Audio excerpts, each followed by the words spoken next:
Goeienaand. Ek wil graag een en elkeen welkom hier by hierdie geleentheid vir Camp Stories om die vier met die kolonelle. Ons wil graag net die mense bedank wat van Kaapstad afkom. Die mense wat van ver, daar is van Kaapstad af. Dan hoor ek, daar is mense van Nelspruit, van Witrivier, en dan is daar sommige mense van oral oor, van ons van Bloemfontein ook af. Die geleentheid gaan verloop in 'n volgorde, wat ons dan veel later sal uitspreek, maar eers wil ons gou net 'n paar administratiewe reëlings met u vasmaak. Eerstens wat almal altyd wil weet, waar is die? Baie mooi, 1 punt vir jou. As ons uitgaan by die deur, as ons sê die deur daar aan julle regterkant, uit by die trappe, aan die linkerkant is daar so halwe uitbult. Daar so is die toilet vir die dames en aan die agterkant vir die mans. Nie agterkant die boom, nie agter die gebou. Ok, en as jy dan reguit oor aan die kant toe kyk, so reg, daai kant toe, dan sien jy daar so is 2 deure, sulke ligte kleur deure, en op hulle is ook mannetjies en dametjies. En dit beteken jy kan daar ook gaan die ding doen. Dit is dan die toilette. Right, dan gaan ons aangaan met die... Ons gaan eerst net gauw 'n paar goed vasvat rondom die opskep. Opskep en almal weet wanneer ons eet ook, nee. Sodra ons gaan begin die ete aankondig, en dit behoort dan binnekort te wees, want ons sien die mense is honger, dan gaan ons begin, ons gaan daarvan die tafel daar begin teen die hoek, en dan so deurkom, en met die S so, en ons is groot mense, so jy sien as die vorige tafel as jy ry korter word, dan staan jy nader. As jy nou verskriklik honger is, staan maar vroeg in die ry, maar nou nie allemaal nie. Ok. Okay. Dan is het met die nood-RV. Manne wat in die weermag was, julle weet wat dit beteken, hè? Dis wanneer daar 'n brand uitbreek of iets groots gebeur. Dan gaan ons nood-RV toe. So as hier nou 'n brand of iets uitgebreek, nee, dan storm ons nou nie almal vir die deur en die hek en die wa nie. Ons staan lekker rustig op en ons stap uit. As julle uit weer by die deur kom, aan die linkerkant is daar 'n groot groen grasbek. En ons kom daar so by mekaar en dan besluit ons van daar hoe ernstig is die situasie en dan sal ons dit van daar hanteer. Right, dan die kroeg. Adrian sê vir my, hy het net die een kroeg daar in die buitekant, almal behoort nou te weet waar dit is. Daar is 'n klomp asblikke en daar is asbakkies. Dit beteken die manne wat rook nie hier in die saal nie, asseblief. So, jy rook daar buitekant, daar is plekke waar jy jou stompie kan ingooi en dan ook die asblikke. Maak gebruik daarvan en dan is dit baie makliker om op te ruim na die tyd. Spesiale versoek. Die wyn wat hierso verkoop word, dit is nou die wyn van die Suidlanders en die wyn wat hierso die gelabelde wyn, as ons dit so kan stel, nee, daai wyn mag ons nie hierso drink nie, want dis nou teen die drankbeleid en die drankwet en ek ken nie al daai goed nie, maar dis teen dit.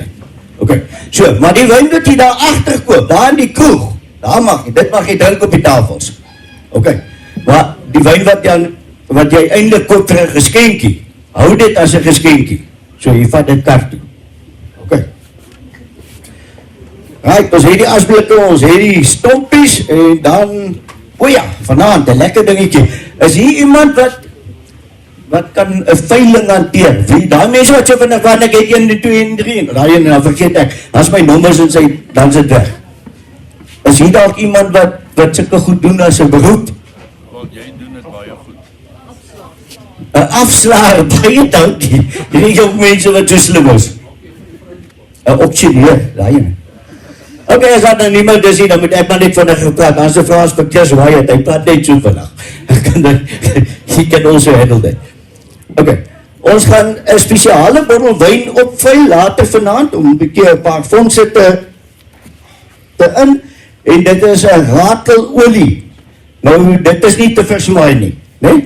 So, die wat nou wil om op wie, kry so lank jou beursie reg, moenie die kroeg te veel besoek nie, sodat jy 'n goeie prys op die wyn kan gee. En dan ook het ons 3 bottels onder wat saam in 'n kassie is, dis 'n versamelaars item. Nou die wyn is die eerste bottel van elkeen wat gebottel is. Ok, so daar gaan nie weer so ene wees nie. So probeer om nou in die hande kry. As jy 'n versamelaar is, dan moet jy nou vrou se arm draai. Dan moet jy nou laat die bissies bewe.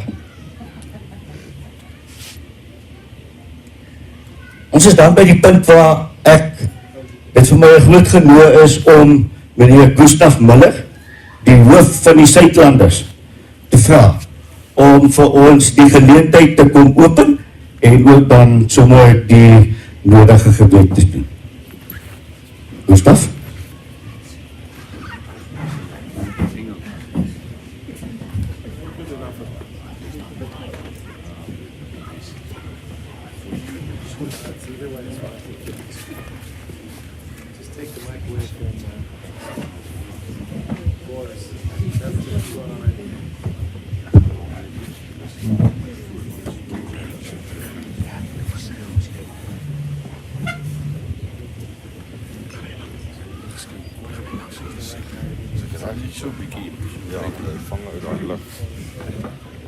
Daar is hy goeienaand almal en baie welkom van my kant af ook vanaand hier. Dis vir ons 'n besonderse voorreg om vir Chris Wyatt ook in die besonder weer vir die hoeveelste keer vandag welkom te heet for the third time today.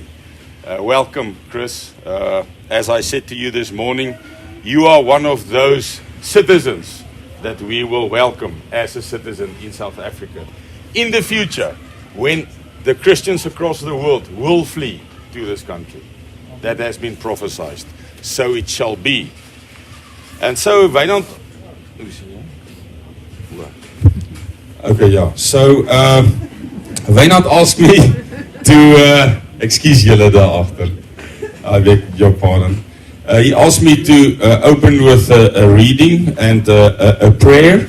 And after that, just say something short within, say, 10 minutes. Something. 5 minutes. Okay. Then it means 20 minutes. He knows the rules. So yeah, I'm going to read tonight out of Psalm 12. And I never read out of my cell phone because I believe that there's power when you open your Bible. But I don't have a King James version. So, and I think in English that is for me one of the best translations is the King James. It's the Old English. And I think it's very, what we are seeing now in this world happening all across the globe is what we are reading about here in Psalm 12. So Psalm 12 is, help, Lord, for the godly man ceaseth, for the faithful fail from among the children of men. They speak vanity, everyone with his neighbor. With flattering lips and with a double heart do they speak. The Lord shall cut off all flattering lips. Remember this, the Lord shall. And when that mouth says something, it happens. The Lord shall cut off all flattering lips and the tongue that speaketh proud things. Aren't we living in a world today where we can see how proud, how arrogant the globalists are in the world? They can do whatever they like, they just get away with it. And a total arrogance. So this is, and remember what the Lord said, the Lord shall cut off all flattering lips and the tongue that speaketh proud things. Who have said, with our tongue will we prevail. Our lips are our own. Who is Lord over us? If you look at the mainstream media today across the world, what else can you say than what is being said here? I'm going to read it again for you. With our tongue. Think about the mainstream media. Think about the liberals. Think about the globalists. When you read this part of this verse. With our tongue will we prevail. Our lips are our own. Who is the Lord over us? And that's where that world has come to. They are asking, where? They are even, if you look at LBGQ and all the transgender things, they are now with genders up to 150 genders. Now, isn't that a question? Who is Lord over us? There's no fright for God at all, anymore. At all. For the oppression of the poor, that's us. Because even YouTube broke us tonight with our message But Aaron has always a plan B and a C and a D. Am I right, Aaron? For the oppression of the poor, and that we experience every day of our lives. For the signing of the needy, now will I arise. Listen again. Now will I arise. There will come a day, people, Boere, Chris, that God will arise. And so it shall be. Now will I arise, says the Lord. I will set him in safety from him that puffeth at him. The words of the Lord are pure words, as silver tried in a furnace of earth, purified 7 times. Thou shalt keep them, O Lord. Thou shalt preserve them from this generation forever. The wicked walk on every side when the vilest men are exalted. Very beautiful reading, and the promise in that reading that the Lord will and shall. And you know, for 6,000 years more or less, the devil tried all the time to change the prophecies, to change the words that the Lord's mouth has spoken. And never was there one case, one situation, one word that has been stopped or changed. Nothing. Let us pray. Thank you, our Father in heaven, for this privilege tonight to read out of your word, to read the promises that you made, promises that never can be broken, promises that we can stand on. We praise your name for that. In Jesus' name, amen. En dan is ons nou by die 5 minute Wynand. Jy weet wat is ons reëling? 5-2. Ek het vanaand gedink, wat gaan ek vir u sê? Daar is so baie om altyd te sê. Veral as 'n mens na die profeseë kyk en die woord en die profeseë in Sefanja 3, in Joel 2, in Jesaja 60, Jesaja 5, Esegiel, Obadja 1 wat nog gaan uitspeel. Wat sê 'n mens van dit alles? En daar's baie te sê. Daar's baie wat 'n mens kan sê wat treffend is. Maar ek dink toe ek gaan vir u 'n bietjie agtergrond net vinnig noem, waar het dit begin waaraan u vanaand deelneem, waar u miskien 'n wynbottel koop met 'n kienteken op van Suidlanders. Waar het dit begin? En ek gaan dit kort vir julle vertel. Daar's baie getuienisse rondom dit. Baie mense het my al gevra om 'n boek te skryf, maar behalwe dat ek nie lief is vir skryf en boek en daai dinge nie, is ek altyd bang dat die eer dan na 'n mens toe sal kom en nie na waarheen dit nou moet gaan, en dit is na ons Skepper toe nie. Maar een getuienis wat ek met u gaan deel vanaand is, ek was altyd baie aktief in die politiek, in my jong dae. Letterlik as ek sê jong dae, my hoërskool dae, ek het in staat 6 en 7 al straatwerk gedoen vir die konservatiewe partye wat ons gehad het daardie tyd, om hierdie toekoms wat ons nou in is en nou beleef te probeer keer. En ek was baie meer polities onderrig en onderleg in daai tyd as wat ek vandag is. Want politiek, ja, ons weet dat die woord sê vir ons dat die Vader het geen behaag in 'n man wat partyskap stig nie, en ons hardloop ons hele politiese stelsel op partye. So ons is so ver weer van waar ons moet wees, maar nietemin. In 1994, na die verkiesing, after the election, Chris, after 1994, I was always very active in politics, and I knew a lot about politics in my from, let's say, grade 7 to grade 12 in school. I could have been having a interview with a politician and I would have known what I'm talking about, which is not the case politically anymore in South Africa because I'm not following it, I'm not interested in it. But then in 1994, when we lose everything, our power, we gave our power away, I was very sad when that happens. And one night I drove back from a political group where I stand back, wat is bedank in Engels? Resign. I resigned from all political activities. And as I drove back in my old bakkie to our farm in the southeastern, northeastern Free State, actually on the Transvaal side. I was very sad, and you know, I've got a friend in Zuidlanders, Bertus Swan. He always said, "Our men, we never cry, but only in the shower." But that night, I was very sad as a youngster, and I was driving back to our farm with my old truck, and I said to the Lord, through my tears, because I knew what is now laying in front of our people. And today we can talk about the farm murders and BEE and so forth. And this is just the beginning. It's going to get a lot worse than this. But I knew what was going to happen in this country to my people. And I was sad. And I asked the Lord behind that steering wheel. I have a love for my people. That's why I was interested in politics. And I always, out of myself, was involved in politics. But in the future, because I resigned out of everything, someone, a stranger, must ask me to do something. I asked that alone, behind the steering wheel of my truck. It was about 10, 11 o'clock at night.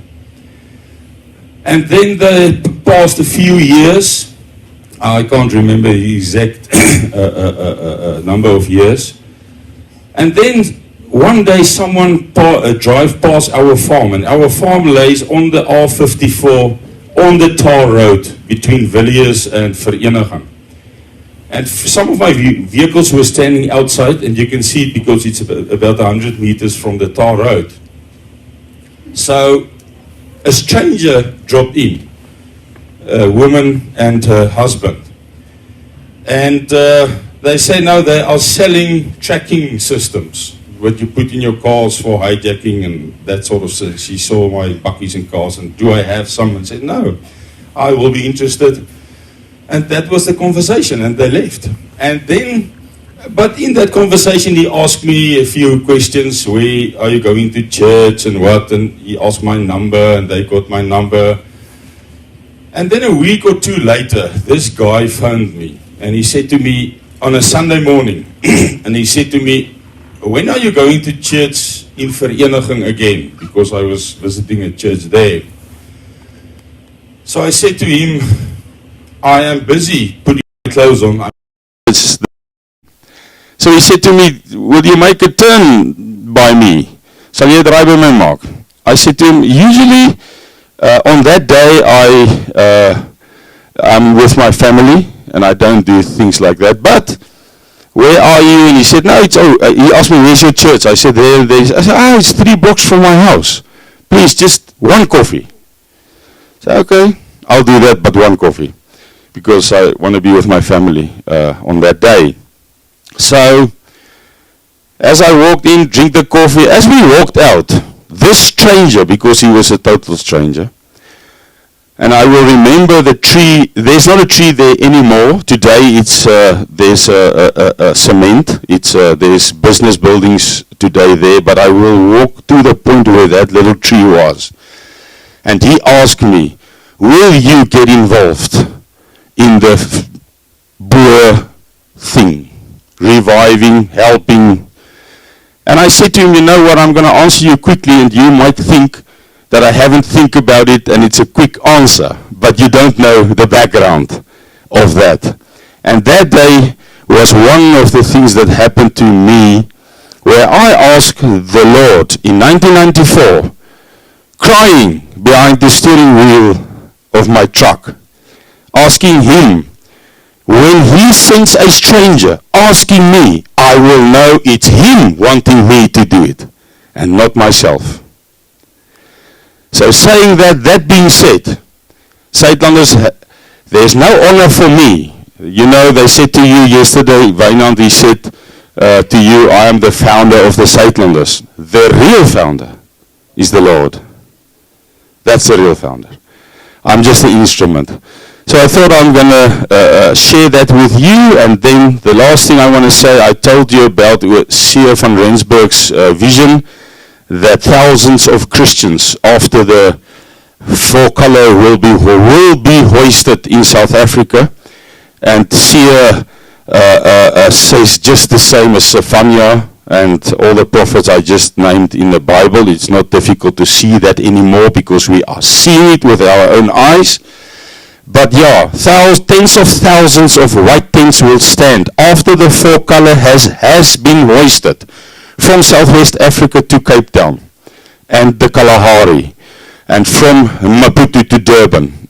And they asked here, who are they? He said it will be white Christians across the world that will flee to South Africa in the future. But first the four color have to be hoisted, because that will be again a true Christian government, so to speak. And then I just want to say to you, Chris, you will not only be welcomed. Seer said, we will welcome them on the coast as citizens. Ons sal hulle as burgers welkom heet, was sy woorde, was his words. And we will not only welcome you as a citizen, but as an honored citizen, because you are also fighting the conservative fight with us across the world. Thank you very much. Dankie julle.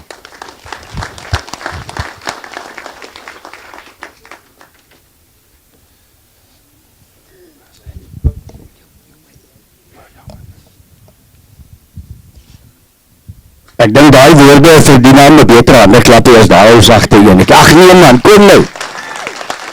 Kan hy mense my daar agter hoor? Onthou ek kan praat sonder die mic ook. Ai, daar hoor ek dit. Okay. Ons het vanaand hier so op die verhoog, sal julle sien, hier's een stoel. Nou dis nie een van die 4 kolonelle nie. Dit is 'n stoel met een van ons ou SA weermag se webbing en 'n staaldak. Nou julle weet, dis vandag goed wat jy so onaangename, as jy so terugdink daaraan, dan gaan dit jou gril tot in jou diepste. Nou ja, ek gaan vir julle nou sê waarvoor is daai stoel. Kom ons hoor gou, wie van die mense wat hier so is mofs? Member of Order of the Tin Hats. Yes, ek hier nou sy auto op hier so. Dis daai jongens wat so op die brade staan met die 700 medaljes. Nou, dit is hulle, die Member of Order of the Tin Hats. Mof! Member of Order of the Tin Hats. Nou, ek gaan nie vir julle die geskiedenis daarvan vertel nie, maar gedurende elke by mekaar kom, het ons dan die stoel, en die stoel wat dan nou onderman is met, het sy dit 'n staaldak of iets anders erbij, maar daar is altyd 'n kersie wat brand, en wat die kersie is, die vlam sal brand vir ewig. Nee, dit is hoe ons dit verstaan. En dan die stoel, is daar so vir ons makkers wat saam met ons geveg het, wat nie teruggekom het nie, en wat ons dan aan hulle dink.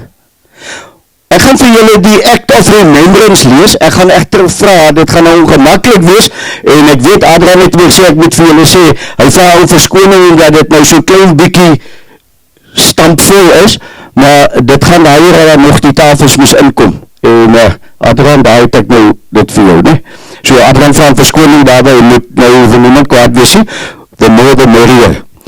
Ek gaan die Act of Remembrance vir julle voorlees, en dan aan die einde is daar so, we will remember them. Dan wil ek graag een en elkeen in die vertrek, moet vir ons saam sê, we will remember them. Dit gaan dalk nou ongemakkelijk wees, maar kan ons vra dat die staan?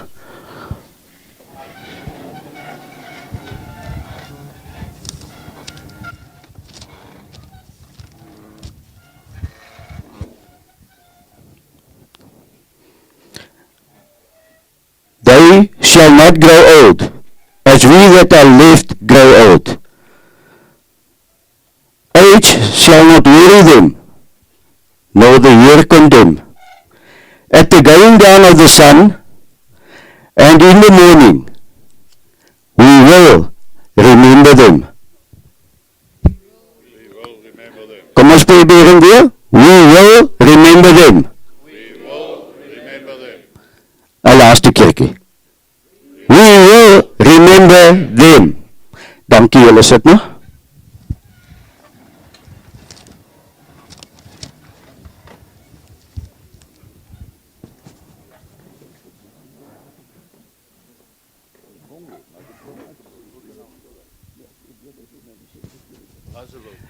Daar is hy.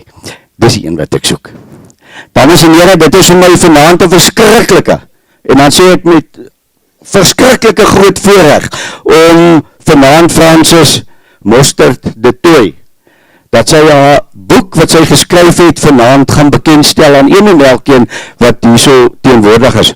Dit is vir ons 'n besondere voorreg, want dit is die eerste keer. Die boek is nog warm, né?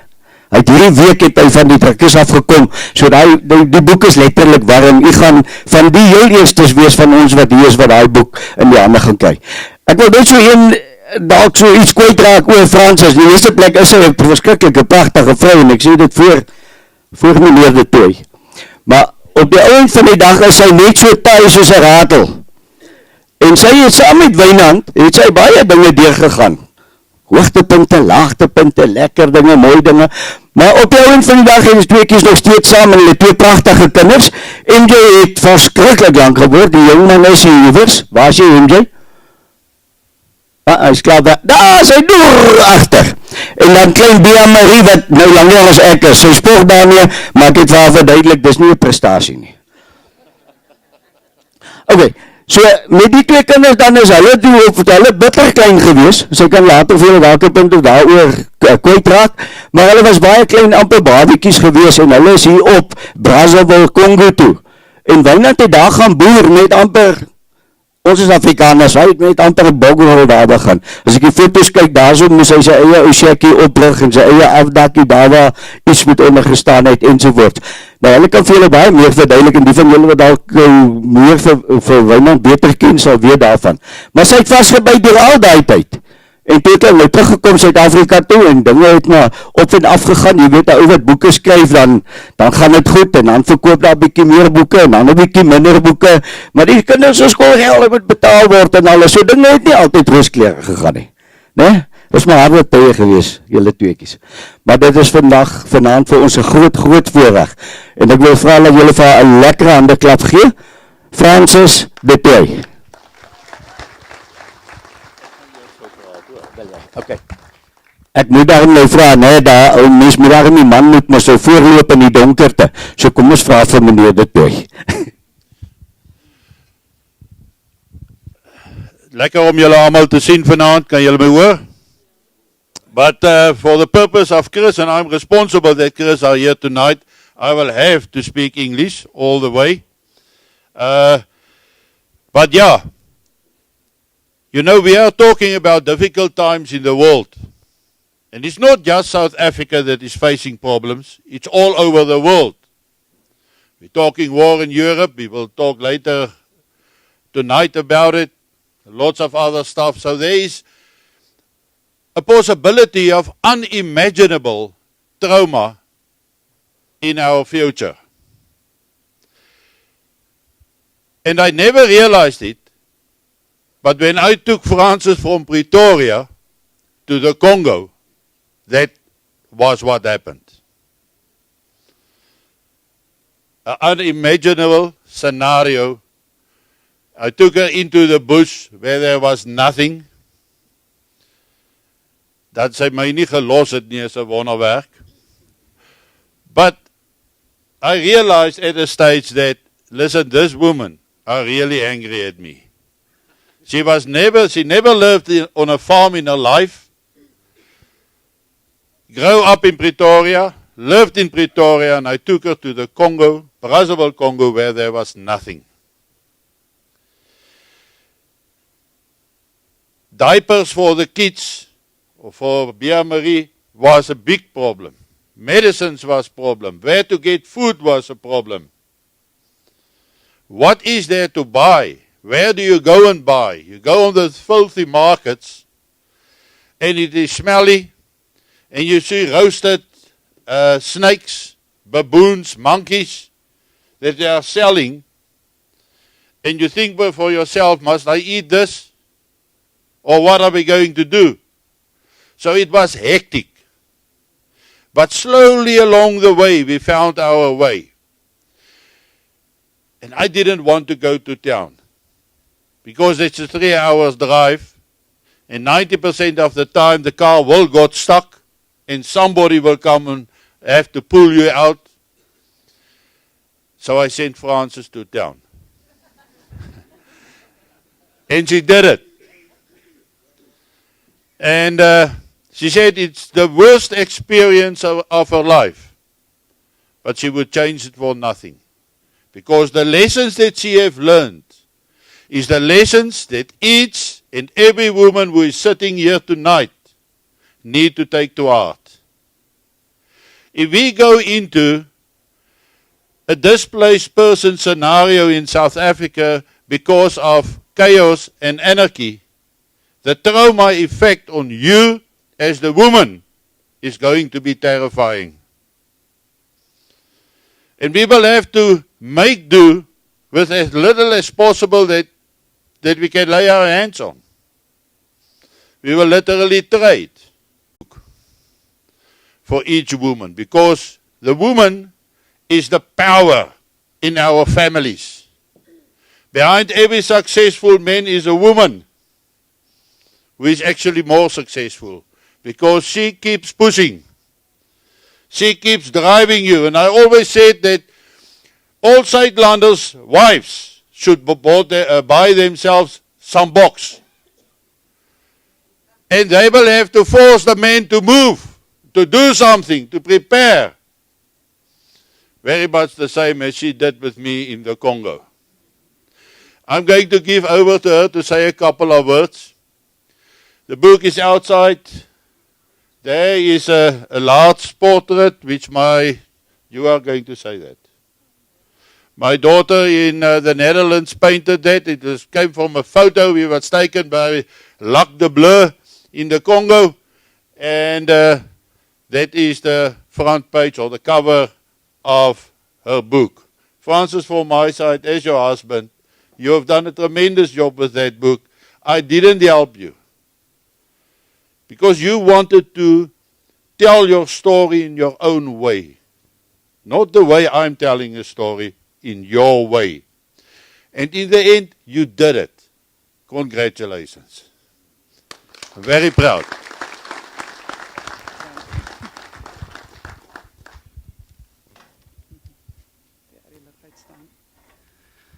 Sjoe, wat 'n voorreg om vanaand hier voor julle te kan staan. Dankie dat ek van die geleentheid kan gebruik maak om my boek vanaand hier bekend te stel. Die funksie was nou eintlik vir die kolonelle en ek sê dankie vir die geleentheid. Nou, jy sal dalk vra, hoekom het ek die boek geskryf? In die Kongo het ek hierdie woorde op sosiale media gesien. We often don't realize the value of a moment until it becomes a memory. Ek en my buurvrou in die Kongo, Tannie Trudy, het gereeld vir mekaar gesê, ons gaan nog eendag terugkyk en lag oor al die trane en frustrasie wat ons saam in die Kongo deurgemaak het. En hier staan ek vanaand voor julle en ek glimlag. Ten spyte daarvan dat die lewe in die Kongo vir my bitter moeilik was. Dankie aan elkeen wat my aangemoedig het om die boek te skryf, want so het ek die waardevolle oomblikke, daardie memories en foto's nou saamgevat in 'n herinnering. Wynand, dankie vir jou geduld en jou liefde met my daar in die wildernis. Ek was nie seker of ek moet sê,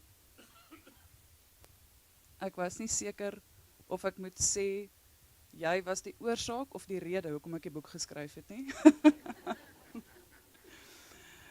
Die Kongo het vir my gewys, 'n mens is baie sterker as wat 'n mens dink, of waarvoor jy jouself krediet gee. En dit is dan ook bemoedigend wanneer ons dink aan die uitdagings wat vir ons as 'n volk voorlê. Die oliewerk is gedoen deur ons dogter. Dis 'n olieverfwerk. Daar staan dit by die ingang, as jy inkom, dan kan jy sien waarna Wynand nou verwys het. Sy het ook die meeste van Wynand se boeke se omslag gedoen. En Judas Bok se omslag het sy die canvas swart gemaak met charcoal. En die sketswerk is gedoen met 'n uitveer. So jy kan kyk as jy die voorblad van daai boek sien, dit is hoe daardie kunswerk gedoen is. En toe Bea klein was, Bea is nou 13, toe sy nou heel wat jonger was, dan doen sy gebed in die aand, dan sê sy dankie vir al haar broers en sissies so in die ry af, en vir hulle elkeen se talente. En toe sy nou kom by haar suster wat die kunstenaars talent het, toe sê sy, en dankie vir my sissie wat mooi kan teken en uitvee. So hiermee wil ek dan dankie sê vir Emie en Bea, wat daar agter sit, wat ook hier by die funksie is, en vir my sussie Jacolet van Pretoria, en natuurlik vir elkeen van julle. So, hier in die gehoor is 'n dame wat binnekort verjaar. En haar man het vooruit gedink, en hy het met my gereël, hy wil 'n kopie van my boek vir haar gee, vir haar verjaarsdag, Alta van Rooyen. Kan jy vorentoe kom dat ek jou boek vir jou gee?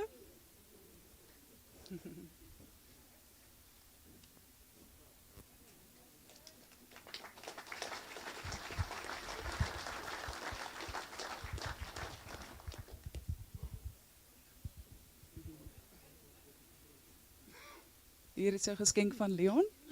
Lekker verjaar. Dis 'n plesier.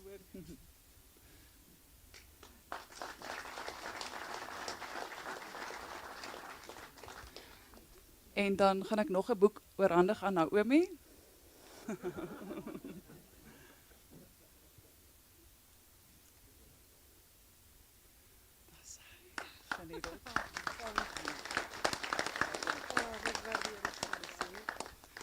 And the last one goes to Chris.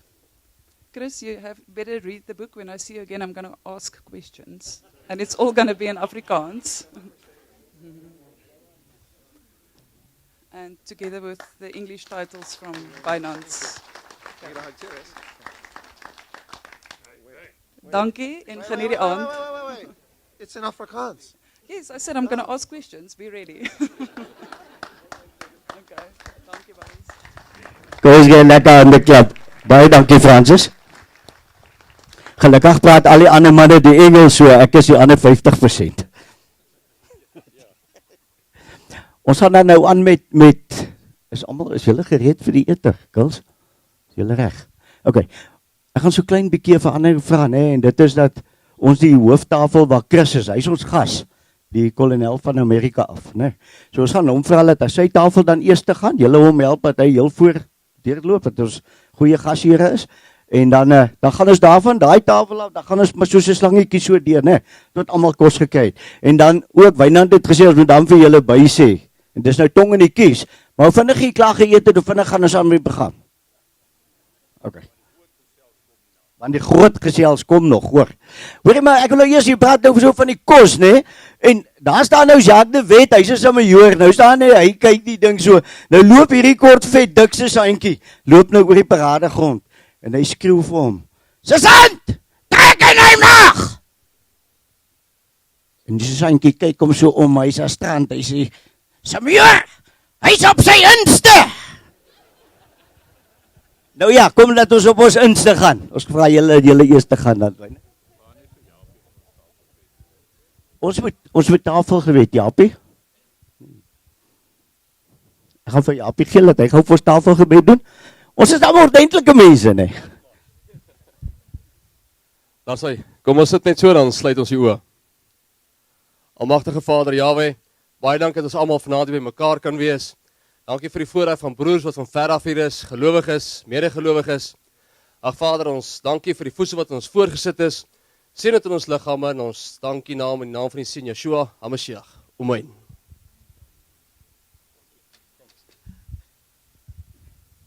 Wynand.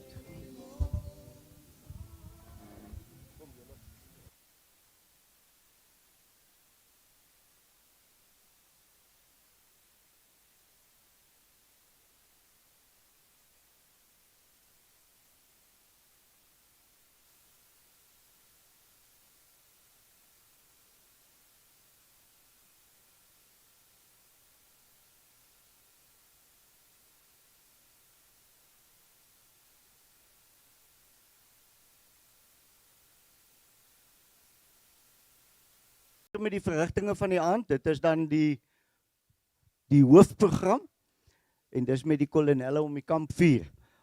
Ons gaan dan die kolonelle so een vir een oproep, hulle gaan op die verhoog tevoorskyn kom, en dan gaan hulle elkeen 'n geleentheid gebied word, net om so 'n klein ietsie te sê oor homself, dat jy daarom weet, wie is hy, wat is hy, waar hy vandaan kom. Ok, is almal reg. Ek het eintlik so 'n bietjie gefaal toe ek begin het, en een van die manne kom sê vir my, nou wie is jy nou eintlik? Ek sê, mooi nie monster. Okay. Maar net om myself voor te stel, al is dit nou bietjie laat en ek vra om verskoning daaroor. Ek is Barries Barnard van Bloemfontein. En soos jy kan sien is ek 'n ou pantsersoldaat.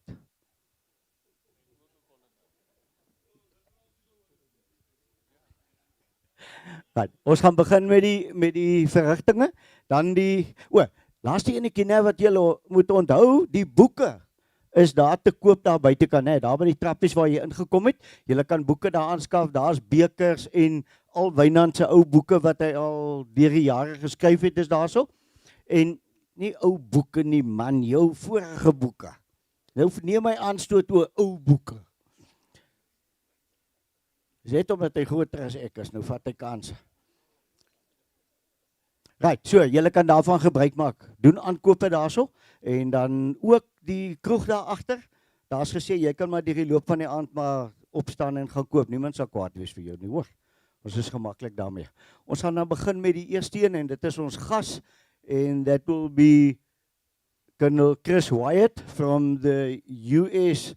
Now, he's a retired colonel from the US Army. Hoe like julle daai vir Engels? Chris, wonderful.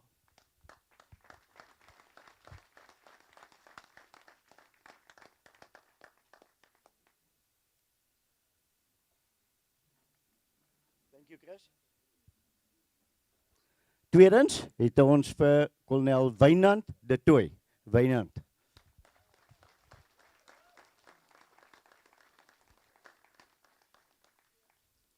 Thirdly, we got Col Rob McGimpsey. Col Rob.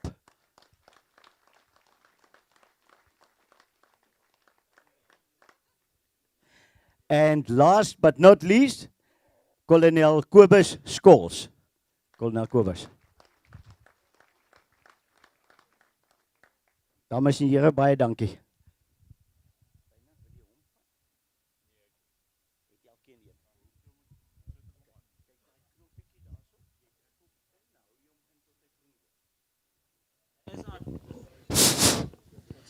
Daar sy. Rob, you're the youngest as of manne en dames, hierdie Engels is 'n bitterpil vir ons om te sluk. But let me try again. Rob, you can't get onto the stage and you are the youngest as of. You're a parabet. And you suckle to get up on the stage. Yeah, I've got an excuse. You guys must excuse us tonight if there is but I think as we progress, it will get easier and easier. I've given those guys enough lubricant to be more fluent, but I need some still. But anyway, let's enjoy the evening and relax and listen. We are going to talk all over the world, back to South Africa, and hopefully we will leave something in your mind that you can take home tonight or tomorrow or when you are leaving. They say in Upington they don't go to bed early because parties are very scarce. Scarce? Yes. And when they got the opportunity, they don't leave. But anyway, Cobus, tell us just a short little bit about yourself. Who is Cobus? Jy sit op hom.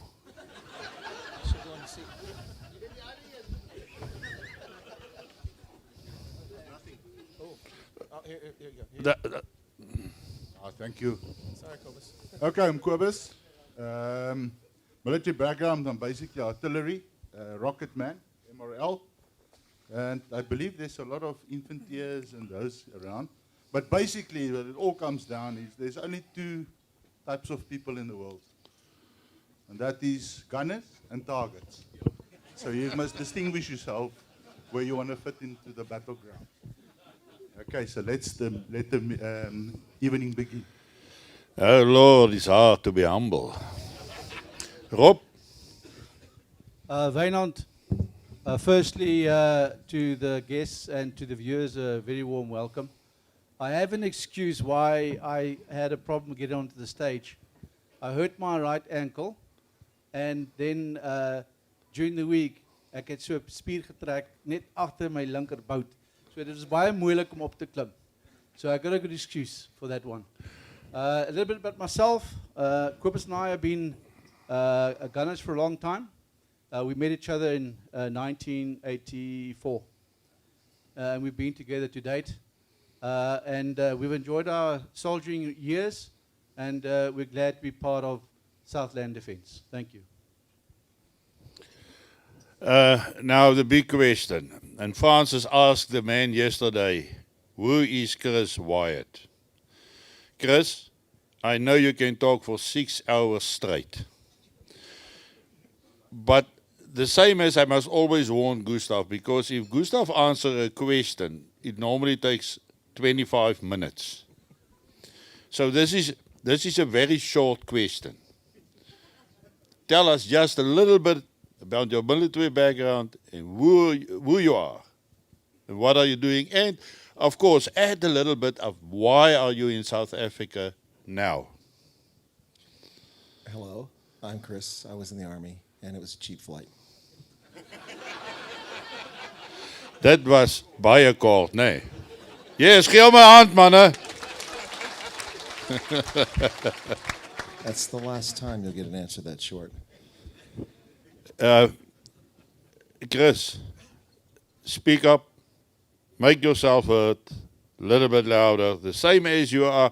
You know, you shout on me when we are doing our joint Fireside with the colonels on YouTube every second week. So do it now. You want me to rant? Okay, but seriously, I guess not everybody knows who I am here, so I'll try to do a short version of it. So I'm Chris Wyatt. I'm retired, and I'll try to do it because I know not everyone's English is as good as my Afrikaans, so I'll go slow for you. But I'm a retired U.S. Army colonel. I spent 36 and a half years in the Army, which is an incredibly long time in the U.S. military. Most people retire at 20. And those who stay beyond 30 are usually generals who are approved by Congress. But I had been an enlisted soldier and a sergeant, and then went back to university and became an officer. So I was in 36 and a half years. I served 3 tours in Germany, a tour in Italy. In Africa, I was stationed in Tunisia, Liberia, Botswana, Malawi, Niger, Mauritania, Uganda, and Ethiopia at the African Union. I built schools and clinics. Well, I didn't build them. People who worked for me built them. But schools and clinics, dug wells, built roads, ran HIV programs, Ebola research programs, tuberculosis, malaria programs across the continent. Was fortunate enough to work at the Defense Intelligence Agency, where I wrote for the President of the United States. And I worked at the National Security Agency. I worked at the U.S. Africa Command at the Pentagon. And I also worked at the U.S. Army War College, which was my last assignment. I always said I'd stay as long as I enjoyed it, and I felt I was making a difference. Along the way, I worked for a few jerks. There's some better words for that, but I'll keep them out. Maybe the children are watching. But most of the time, I enjoyed my experience, and I felt I was making a difference. And so that's a little bit about my Army career. My life beyond that's very much more interesting and takes a lot longer to explain. Chris, I was thinking something that I wanted to ask you, and now I forget or forgot. And it shows you that we are all retired. We can't remember too long what we want to say. But anyway, it's great to have you with us tonight.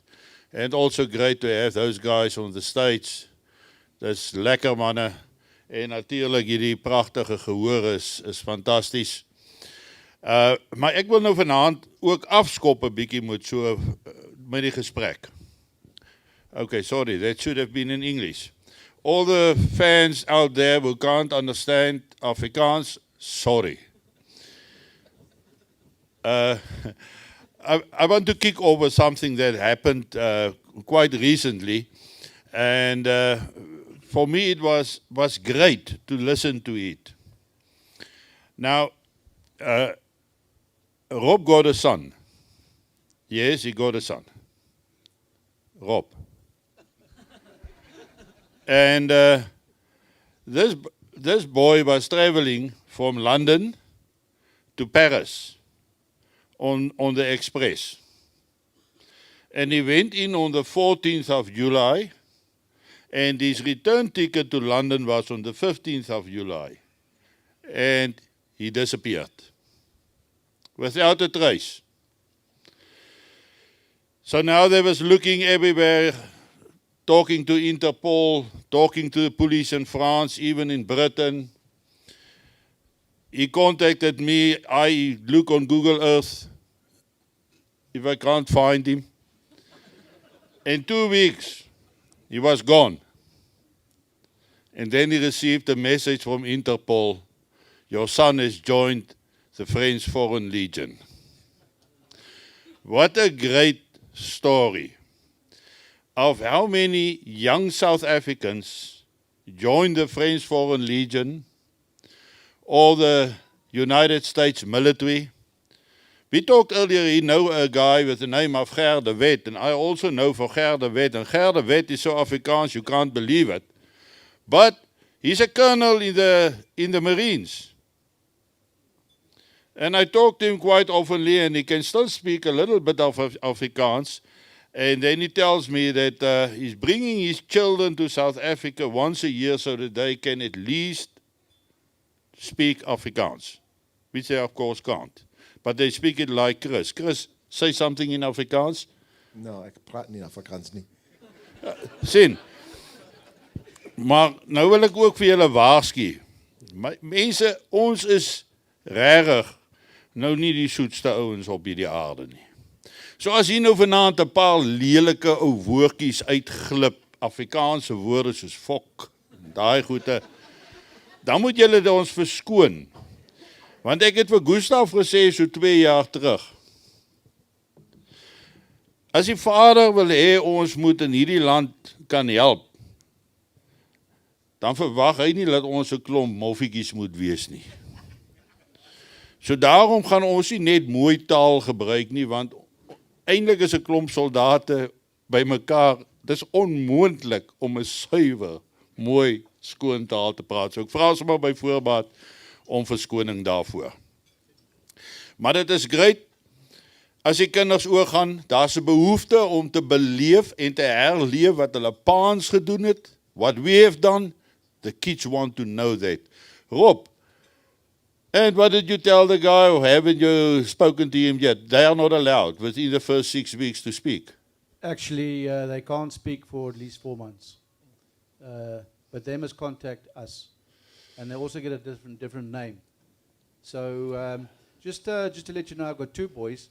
The one is Donovan. He's the one that's in France. He joined the French Foreign Legion. And I have another son. His name is Duncan. So those are 2 boys. But yes, Donovan is now on 4-month basics. And then after that, he can make contact with us. So we're looking forward to hearing some good news then. And that's sometime in late November. Thank you. You don't thank me. I didn't join. I'm not part of that. I've just been polite. Rob, you are never polite towards me. Why now? In front of all these people. I'm starting now. That's why it's in front of all these people. But Chris, your experience, the kids. The key events? The kids are veterans. Oh, the kids are veterans. Kids, not a goat. Kinders. Okay. Children. What about them? Ja, maar een kid is a goat, ne? Yes. Now I'm confused. Any English-speaking person who can help me here? Okay, let's talk about the children. The children are veterans. How do they experience their parents' experiences in the military? I think that's actually a good question for an American veteran because we've been deployed so much the past 20 years. And throughout my 36 career, your career, the U.S. military has been everywhere. Grenada, Panama, Iraq again, Afghanistan, Bosnia, Kosovo, so many different places. And a lot of veterans, particularly Special Forces veterans, their children tend to miss their parents quite a bit. You're gone frequently. It's a difficult situation. It's a strain on marriages as well when you have that much separation and you're gone so often. But for the kids, the good news with the U.S. military, is that we have a support system within our services that provide morale, welfare, and support. So they have something called youth activities for children. So there's after-school things and recreational events, and there's also family support groups to help people deal with the separation. But it is very difficult for children. But I would say that by and large, the children of U.S. military personnel tend to outperform the general population for various reasons. One reason is they're part of a community, a military community, which lends support, kind of like the Boer and Afrikaner community where people lend support to each other and help each other. It helps a lot in the military. But it is a very difficult thing for kids to grow up when your father is gone for 15 months, 18 months, comes back, and 3 months later is gone again. Or your mother in this case. We have women in the military who deploy. And you don't know if they're ever coming back. And repeatedly it happens again. A friend of mine is running for U.S. Senator in New Hampshire, Brigadier General Don Bolduc. He was deployed to Afghanistan 12 times in 15 years. 12 times. That's crazy. Yeah, that's hectic. Yeah, just to add on to what Chris has mentioned there, I think the children today, when they look at their parents, they want to follow their footsteps. And because of national service not being there anymore, I think there's a longing for the children to have something like that. And that's why they go overseas, to take part in whatever forces will take them. Even if it's just for 4 or 5 years, and then come out and then take on the civilian life. So it's a good thing. I think soldiering is a good formative period for young guys to start off in life. It teaches them discipline, gets them to focus, and they end up being successful. And maybe they can discipline some of their parents. For If sure. I look at you guys, you need some discipline. Cobus, what's your take on this one? Oh, well, I've only got daughters, but luckily. But then again, I think it all depends on the parents going forward. I think when we grew up, there was 2 scenarios, where either you fought the system and you didn't like your parents, and afterwards you would say, I will never do this to my kids one day. And I think that was the biggest mistake that everybody could make. The other option was, and unfortunately it happens today, money is around. So lots of people and parents try to fix problems pushing money into it. And that's the biggest mistake that you can make. Yeah, fortunately I don't have money to put into it. Although MJ robbed me tonight here of a huge number, well, that's about a month's salary he took for me tonight. But, Adrian, are you getting the fires going there? I just want to warn you guys that we are going to braai, but it's not for you. It's for me and Chris. And if Rob behaves, I might even give him a piece of traditional stuff. But the purpose is to have him experience this fireside with the colonels. We wanted to build a fire, but they didn't want to allow it, and I wonder why. But ja, daar begin Adrian nou met sy braaiwerke ook en wat daarmee saamgaan. But what is important for me and why I took this angle of the kids is that we are missing those experiences in South Africa because there's no more national service. But there is a need for trained people. There's a need for youngsters to come back with certain experiences. Because if we look now at Europe, and we look specifically at Ukraine, I think, Chris, maybe we can start a bit on Ukraine and Russia. And we are not taking sides tonight. We are not saying Ukraine is right. We are not saying Russia is right. But there's a lot of stuff happening there that spells danger for the rest of the world. For me and for you. Also South Africa. If we look at the current situation, Chris, and you've told me yourself that you are a Biden fan. Ek is mal. And they are keep pushing in money into Ukraine to fight the Russians. And everybody knows that Ukraine is going to be destroyed. Still, the Western countries, Britain, United States, France, all those countries is pushing in more armament. They are pushing in money. A little bit less perhaps now. But what do you think they should do? Because nobody is talking peace. Great question. You know, I think it's important to give a little background here because not everybody's aware of the background because it's suppressed by the media and politicians don't tell you this. But 9 days after Joe Biden was sworn in as president, the military overthrew a democratically elected government in Myanmar in a military coup. 9 days. Biden said nothing. 6 weeks after he became president, Putin moved 70,000 Russian troops to the border with Ukraine. Biden said nothing. He did nothing. The press said nothing. The world said nothing. They tested his resolve. In August of last year, Joe Biden lied to America and said that America was tired of a war that didn't exist in Afghanistan. Our last combat fatality had been 18 months prior, and the U.S. military was not fighting a war in Afghanistan. But he led people to believe that. We did have 5,000 troops there, but they were training, and they had a quick reaction force. But they weren't engaged in combat, and they had not been for months. So we turned tail, and we fled, and we left Afghanistan. This showed more weakness to Putin and to tyrants around the world. So when Joe Biden's popularity dropped below 40% in December, he began to panic. He looked for a crisis, and he started making a crisis out of Ukraine, saying that Russia was going to attack. That may have been their plan, but he should have been mentioning that for about 6 months. If the United States had given Ukraine $60 billion of assistance 6 weeks after he became president, I'm not in favor of that, but had they done that, Russia never would have invaded Ukraine.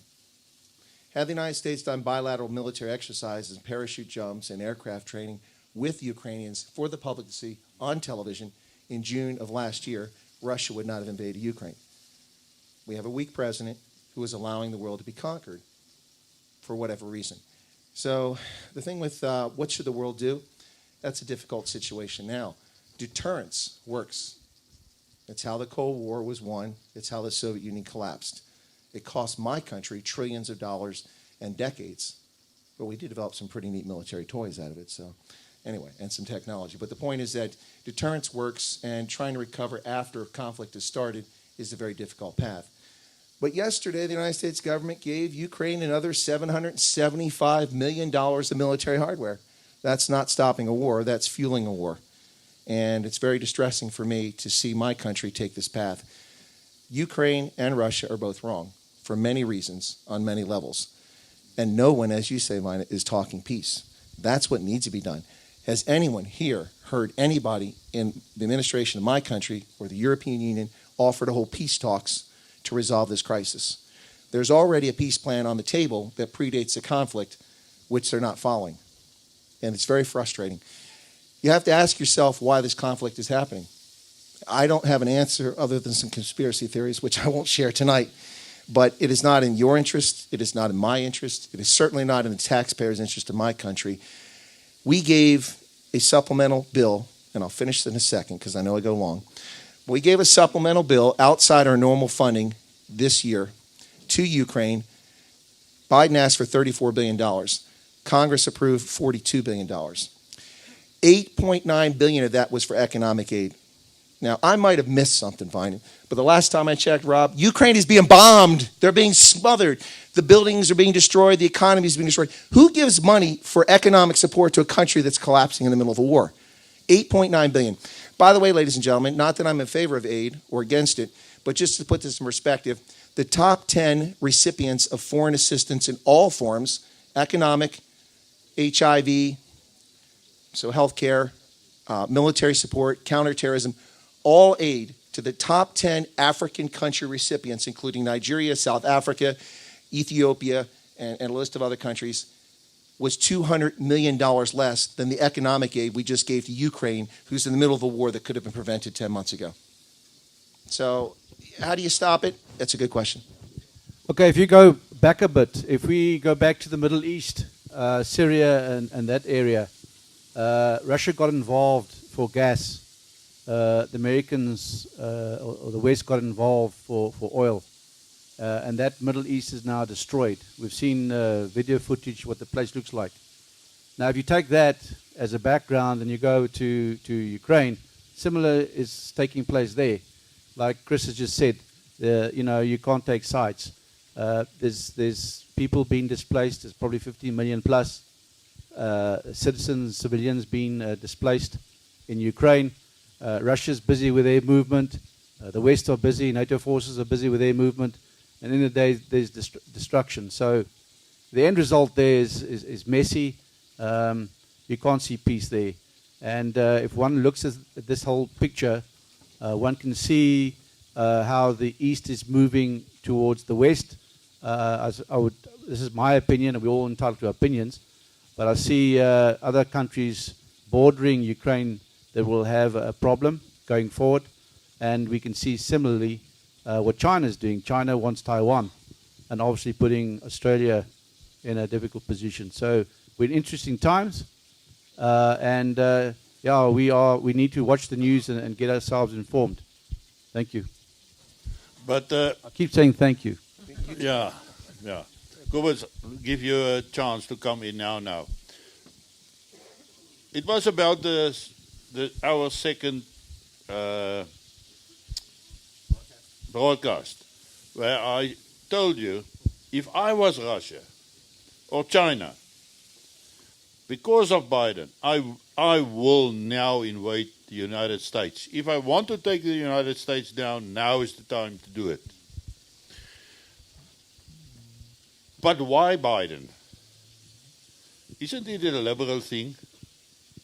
With everything that is happening, I don't actually want to talk to the United States as yet. But look at Europe. I mean, they haven't thought for 5 minutes about the implications of sanctions against Russia. Now they are suffering, that English again. Now they are suffering, and Germany is backpedaling at this moment, trying to get out of this sanction thing because they are not going to survive a winter without gas. Your take, Cobus? Yeah, they seriously have a problem there. It's not just them. I think if you go to Netherlands, all those places, it's just going to roll on. I don't think there's a quick solution to that. But like Rob said, to catch on there, the whole world is so focused now on Ukraine, Russia, and I think 2 weeks ago it started lighting up with China towards Taiwan, and we all know that they're actually going to try and see to divide the American forces. One group going to focus on Ukraine, and the others on that sea part with Taiwan and then with Australia. But Cobus, I want to take you on that one. Not that I am on the side of anybody, but the Chinese have never invaded any country, not in recent history. They've never been the aggressors, because people in South Africa saw the Chinese driving around, building roads, and actually are creeping into our societies, into our countries, and establish themselves. But are the Chinese a military threat to the world? I think they start moving in that direction. Remember, they start moving into Africa. Why? Especially East Africa, and they start moving towards West of Africa, slowly but surely. But it's also, if you look at the country size and the population, they need to get rid of, send the population somewhere else to go and continue. But if you look at especially Taiwan and China, it's more about the sea strait that's there. That's a problem area. You see, China is invading in a different way. They come in by giving loans. They come in by bringing in new business into the African continent. So they're doing it quite smartly. In fact, I think the Russians and the Chinese are very underestimated. I think their footprint is quite big from a business point of view with different African states.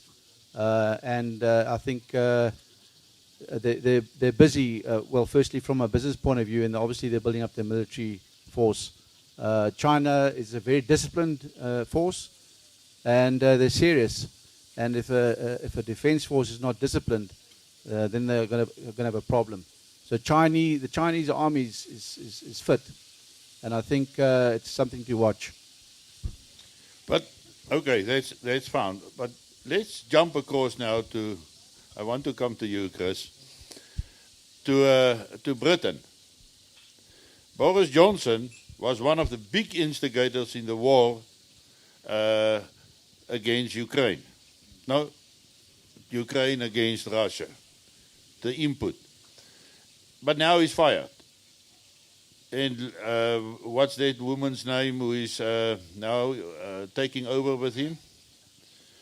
I almost said Liz Cheney, but that's an American problem. Liz Truss. Yes, Liz Truss. yes. But her language is more dangerous than any of the other European leaders currently. Look, I think their leadership is important. And that actually sums up everything why the world's in a mess, is there isn't any leadership that's strong enough to find peace and to find a solution.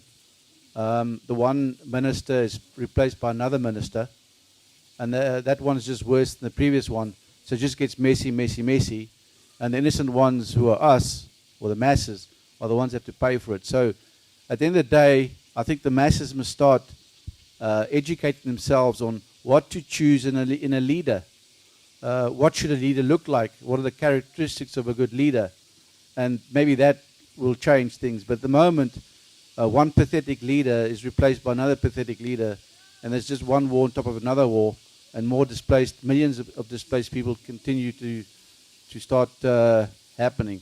That's my take on this one. I'd like to go back to Germany real quick, if that's all right. Yes. Yeah. Yes. So, what a lot of people missed here is that just weeks before the war launched in Ukraine, Putin met with Beijing. He went there, and they worked out trade deals. So the United States and the Europeans, who seem to think these sanctions are going to work, really don't understand what's going on here. The Chinese guaranteed to buy Russian oil. They guaranteed to buy Russian grain. They guaranteed to buy a whole bunch of raw material from Russia, and they worked out a deal on a number of fronts. So Russia was shielded in many respects from any upcoming sanctions. The sanctions are backfiring because the people that are going to pay the price are the citizens of Europe, because they're going to freeze. And they're going to freeze because they have idiots for leaders. When the Japanese nuclear power plant at Fukushima was not shut down properly by incompetent technicians, and when the Japanese were dumb enough to build it on a fault line where a tsunami hits it, the Germans learned the wrong lesson. They said nuclear power is dangerous, although 85% of the power in France comes from nuclear plants and it's perfectly safe. They shut down all the nuclear industry, and then they tried to develop a solar photovoltaic panel industry, hoping that they could conquer the world with that, with their panels, except that they subsidized and the Chinese sold the panels at below cost and drove every German manufacturer out of business. So now they have hideous solar photovoltaic panels on the roofs of medieval houses that nobody wants to visit for tourism because they're ugly, and they generate electricity at about 20% of the time. So they can't generate enough power. People pay more for electricity in Germany than anywhere in the world. It's driven industry away, and now they have this situation compounding it. It's actually good news for South Africa if you're in the coal industry, because South Africa will now be utilizing Richards Bay and is to ship coal to the Germans, so you're going to make a little bit of money off their stupidity. But the point here is that the sanctions are backfiring because Europe lacks leaders who can look beyond their toes if they can see their toes. And that's the same problem we have in America. It's what happens tomorrow, not what happens in 2030, 2040, 2050. The Chinese, as Rob said, or you didn't say this, but you implied this, are looking at 2030, 2040, 2050, and they have a plan with their Belt and Road Initiative and many other things. The Chinese, I have a very different view on the Chinese than most people. I don't like them. I don't dislike them. I just don't trust them because I've worked with them in Africa. And they actually do what the international political system is designed to do. They work in their own self-interest. We live in a Westphalian system of states. That's a phrase used since 1648 at the Peace of Westphalia, when the modern nation state came into existence. Prior to that was principalities and kingdoms and fiefdoms and fiefdoms and Viking raiders, my ancestors plundering. They were great people. Anyway, but they had fun. It's good to be a Viking. Like Trump, eh? Yeah, it's good to be a Viking. Anyway, so so the Westphalian system came in 1648. We've had the modern nation state since then. Yes, there's still been kings and monarchs and so on, but the state as such, the nation state, and it's all under assault today. It's under assault, and without leaders who look to the interest of their country like the Chinese are doing, we're all going to suffer. The leadership of this country, we haven't even started on South Africa, the leadership of this country has zero interest in the people of South Africa. The ruling party in this country doesn't rule for South Africans, it rules for cadres. Its sole purpose is to enrich its cadres. It's a racketeering organization, in my view. And they don't exist for black South Africans, they don't exist for coloreds, they don't exist for whites, they don't exist for Indians. They exist for Latuli House, and that's what they are, rapacious. And that's what political leaders around the world have become everywhere, including in my country. And for people who've served in uniform to support and defend their nation, whether it's in the SADF, the SANDF, the U.S. military, it's heartbreaking to see that we support and defend freedoms for everybody, and it's being undermined by corrupt politicians the world over. It's disheartening. It's a little bit off the track there, but it gets back to the point here, I hope. I just wonder. Is everybody sad now? No. Okay, just checking. I got a good friend in Australia. He called this green pieces. He called them bunny huggers entry, but I'm not going to continue. Please do. But this whole green energy push that is coming in the world, because the people are getting bonus points or something if the more green they become. So Germany shuts down their nuclear power stations, their coal stations. They import the gas from Russia because Russia don't need to earn green points. So they can produce as long as we use from them. And now it caught up with them. Now they have to restart all their coal stations and probably the nuclear as well. I didn't know they shut down the nuclear. They did. Every nuclear power plant in Germany is now shut down as a consequence of the Fukushima incident. The coal fire plants, many of them were shut down the last 10 years. They're easier to fire up. You can start those easy. But a nuclear power plant, you can't just turn it back on like that. So I don't think we'll see the nuclear power plants come back. Well, they should ask ESCOM. I mean, I don't think you should ask ESCOM anything unless they want to steal money. we got Kuberg. Oh, yeah, I know you got Kuberg. If you live in the Cape, you better be nervous. We'll talk about that now, but it's a little bit later on. Just still talking about Europe, I think it's important not to forget that the war in Ukraine is going to be a long one. It's not going to be a quick fix. Nobody's coming with solutions. As Chris has mentioned, NATO is still pushing in money and arms.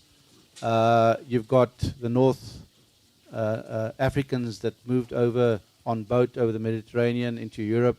They're wanting schools, they're wanting social support. So I think there's a lot of instability going to take place in Europe next 5 to 10 years. And I don't see things getting better because nobody's coming with solutions. And talking about the green issue is already shooting off or testing nuclear rockets. So I don't know which one's going to take preference going forward. But that raises an interesting question. Where are the original Germans? Where is nationalism? Where is patriotism in Europe? Or have they killed patriotism because of the European Union? Wynand, interesting. I think today, there's a lot we read and we're not sure what's the next step. But again, I always say, go look at the end result. Nobody seems to be happy. There's food shortages. There's no work. The list goes on and on and on. So again, it comes back to the masses are suffering because there's no leader that is a leader. They haven't got the credentials. They haven't got the profile. And that's why you're not going to get peace quickly in Europe. And as you can see, things are rolling out. Russia's getting stronger, China's getting stronger, and of course the NATO is building up their forces. So, yeah, I don't think green is around for a while. I think we're going in for a very interesting period now in the next 12 months. Well, let me address the German piece, because I've lived a third of my life in Germany, 3 tours there in the Army as a young man, as a little bit older and not quite old man. So as a private, a sergeant, a captain, then a lieutenant colonel. German nationalism, from my perspective, having lived there, has been destroyed intentionally for 6 decades because of the Second World War. They suppressed German nationalism, and anytime someone tried to be German nationalist, they were called a racist, which is rather unfortunate. You should be proud to be from a country if you're from a country. If you're South African, whether you're Venda or an Afrikaner, a Xhosa, or a colored person, you should be proud to be South African if you want to be South African. And Germans should be allowed to be proud. The only time they could show pride was when their national soccer team was playing. Other than that, they were frowned upon. Since the instantiation of the European Union, which really is just France and Germany can't fight each other, so we have to be in a union. That's why it exists. It's for those 2 countries. If you don't know that, that's what it's all about. Since the instantiation of that, German political leaders, since Helmut Kohl has left the stage, have sold their country down the river to Brussels. They've kowtowed to Brussels, and that has further eroded any sense of nationalism in Germany. And people habitually look to Brussels for leadership, and it's just a bunch of bureaucrats up there. But let me get to the green thing, if I can, very quick. Fine. All right, first off, don't tell anybody. There's no such thing as green energy. It's a myth. It's a fairy tale. It's like Hercules. He doesn't exist. No, there's no such thing as green as energy. Some energy is less polluting than other energy, but making solar photovoltaic panels out of rare earth elements is ecologically disastrous. And these green people never admit that or tell the truth about it. They have to destroy mountains and entire ecosystems and water bases to get a few ounces or pounds or kilos of these rare earth elements, which they use to coat these solar photovoltaic panels and wind turbine blades. By the way, what do they do with wind turbine blades? They can't be recycled. The Germans bury 100-meter-long wind turbine blades in landfills. But San Francisco bans plastic straws because they're bad for the environment. But these 100-meter wind turbines apparently aren't bad when they're put in the ground. So it's just a question of being responsible with energy use. There's no such thing as green. Every form of energy produces some sort of pollution in one sense or another. For years, I listened to people on the political left talk about, well, the oil industry, the hydrocarbons, no one pays the true cost of the damage they do to the environment because there's no tax on the emissions and this, that, and the other. So they say you have to look at the whole life cycle of energy. I agree. But when you look at wind turbines and hydroelectric dams and you look at solar photovoltaic panels, you have to look at the entire life cycle of getting the raw materials, producing the raw materials, shipping them, how long they last before they have to be replaced, and how you dispose of them or recycle them. When you take that into account, green energy doesn't look very green. It looks very brown and dark. So I think that's important. I'm getting a little tired of the world falling, not folks here necessarily, but the world falling for this green energy thing. Listen, if you want to use solar photovoltaic panels and you live in the Karoo, that's probably a good idea, especially with ESCOM. But I'm saying, but don't believe that you're wonderful and green. You're saving the world because you've used that, because it was polluting to produce it, and it doesn't last forever, and you're going to have to replace it. And where does it go? In a landfill. Yeah, it's the same thing with lithium. Yeah. It's used for the batteries. And it's only in a couple places. So there's only a few suppliers of lithium. That's even scarier. And they are using child labor to take that lithium out of the ground. But it's not happening in Europe, you see. It's not happening in the United States. It's happening elsewhere in the world. Don't you think the leaders of... Okay. I don't want to talk about South African leaders because there isn't a leader. So let's leave them for later, after the poser. Break. I know that, but it can be paused as well. Huh? We can pause the chat. We all sit like this. Just freeze. Yeah, exactly. But the leaders in Europe, let's say they're in Europe, Canada. If you look at how those leaders are performing, and how they are chasing the wrong things in life. Just basic stuff, like family values. Look how they handle the Dutch farmers now.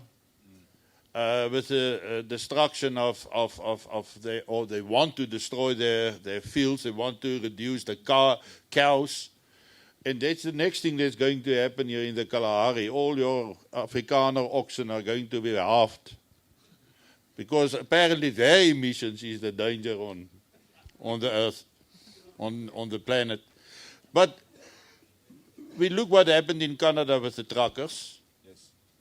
If we look at what happened with the whole COVID thing, bringing the economies of the world almost to a standstill, do you really think that these leaders believe that they are doing the best for their people, or is there a force behind it? Wynand, I would like to say there's a force behind them. I think they've become robots. They've stopped thinking. And they are in unity with that force. To control everybody. I mean, there's things and decisions that have been made, like we mentioned now with the farmers. It doesn't make sense. There's lots of things that's been passing that just don't make sense. Then you say to yourself, how can a leader make that call? Or how can a law be put in, or how can this become law? It doesn't make sense. So something is behind the leader. So the leaders are actually just robots. But Bill Gates and Klaus, what is his name? Schwab. Do you believe that conspiracy theory that they are behind everything? I don't think an individual can be behind that. I think there is a consortium, a group that's behind all of this. I would say if you have money and influence, obviously you would know what's going on and would be part of this thing. But I think it's a mechanism. It's an organization. I watch the American Republicans now starting to say, listen, we must arrest Bill Gates. We must arrest this Klaus Schwab. We know that Putin said, well, they are not allowed in his country. And that they said, well, who's that other guy? George Soros said that Putin betrayed their cause. But is this cause what we are talking about now? This green-driven stuff? Chris, what's your take on that? I want my money back from Bill Gates for his crappy Windows operating system for the last 35 years. So. No, seriously. Look, it's pretty clear that from the perspective of probably every one of us in this room, Bill Gates has got some pretty screwed up family values and worldviews, what he thinks of the world. He said some really strange things like reducing population and eliminating people. And he's been buying up hundreds of thousands of acres or hectares of fertile farmland in the United States for several years, and it's laying fallow. It's not being tilled. There aren't cattle on it. What's that about? You have to pay taxes on land. He's richer than almost richer than God. He's got so much money, but why is he buying farmland up? And he's not alone. There's other rich, wealthy people that are buying farmland up in America and in Africa, and they're not using it. And they're not using it. Ted Turner, the executive who had the television station and produced a bunch of movies, he bought a lot of farmland in the West, but he put bison on it. Conservation, he raised the bison, and, they called him for the bison meat. But that made a little bit of sense. But what's going on now is just crazy. I think it's difficult to get into the Soros and the Gates and the Klaus Schwab. That guy's kind of creepy. That's what I know about him. Just looking at him, he looks kind of strange. But Gates is definitely not someone that I think is in the interest of the average person around the world. It's certainly not the average conservative. As far as George Soros is a vile excuse for a human being. And I've thought that for over 30 years. George Soros nearly drove the United Kingdom into a depression because of his greedy, selfish behavior. He shorted the British pound and made $2 billion off of his investment company. The British economy virtually collapsed overnight in 1992 as a consequence of it. The world seems to have forgotten this, including the Brits, and shame on them, because this guy is evil in so many ways. Now he has much more power, and he's destroying my country from within by funding radical leftist prosecutors who refuse to follow the rule of law. In Philadelphia, Larry Krasner is a Soros-backed district attorney who releases convicted murderers who are caught with firearms, even though that's a felony, back onto the street, into the same neighborhood where they're arrested for attempted homicide or a rape on the very same day. This happens in black neighborhoods exclusively. And he's white. No one calls him a racist. What's going on there? George Gaskin in Los Angeles releases criminals in the same fashion. Meanwhile, my federal government runs around and arrests people for taking books out of the library about the American Revolution. I thought we were proud of that. Anyway, I don't know what to say about Soros and Schwab and Gates, other than I think they're all thoroughly vile. I don't know there's a grand conspiracy, though. I'm with Rob on this. I just think a collection of people who share the same, what I would consider warped view of the world and lack of respect for human life and for dignity and maybe faith too, that's probably fair. They seem to have coalesced enough wealth and power over the past 30 years since the end of the Cold War that they feel very much empowered to remake the world in the fashion that they want. And they're an existential threat to our way of life, which is love, harmony, and peace with our neighbors. So are they behind the war in Ukraine and Russia? That's Walt Disney.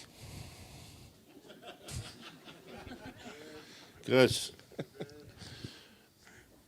you know there's a thing which they say kilal. Yeah. You know the word, kilal. No. What is it in English? Okay, Rob, Kilal. I'll first have to educate. Kilal is when a sailor don't behave himself. They tie a rope to his hands and to his feet and they pull him underneath the keel of the boat. Keel haul. Keel haul. Okay, sorry. Yeah, I know that word, keel haul. Okay, so Vine's trying to say that I'm being a cheeky child. So okay. No, I you're trying to pin me in a corner to make me to answer this question. I don't have an answer. I don't know the answer, and I know that these people don't have our interest at heart, and I think that people need to know that. There's something very strange going on here, and there's very powerful, and they're not alone. I mean, how can Justin Trudeau be the Prime Minister of Canada when he runs around wearing blackface and he's not called a racist?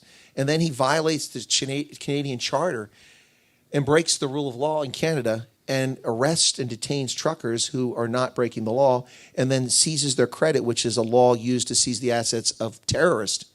He treats Canadians, and they get away with it. How can the Australians lock people into concentration camps in the Northern Territories because someone in their building they worked in tested positive for the...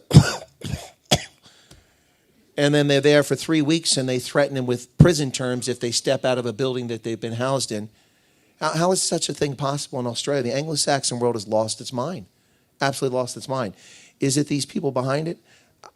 Maybe they're part of it, but I don't think they're behind it. I think it's just a collection of people who feel empowered, and they're, as we say in English, they're feeling their oats, and they're getting away with it.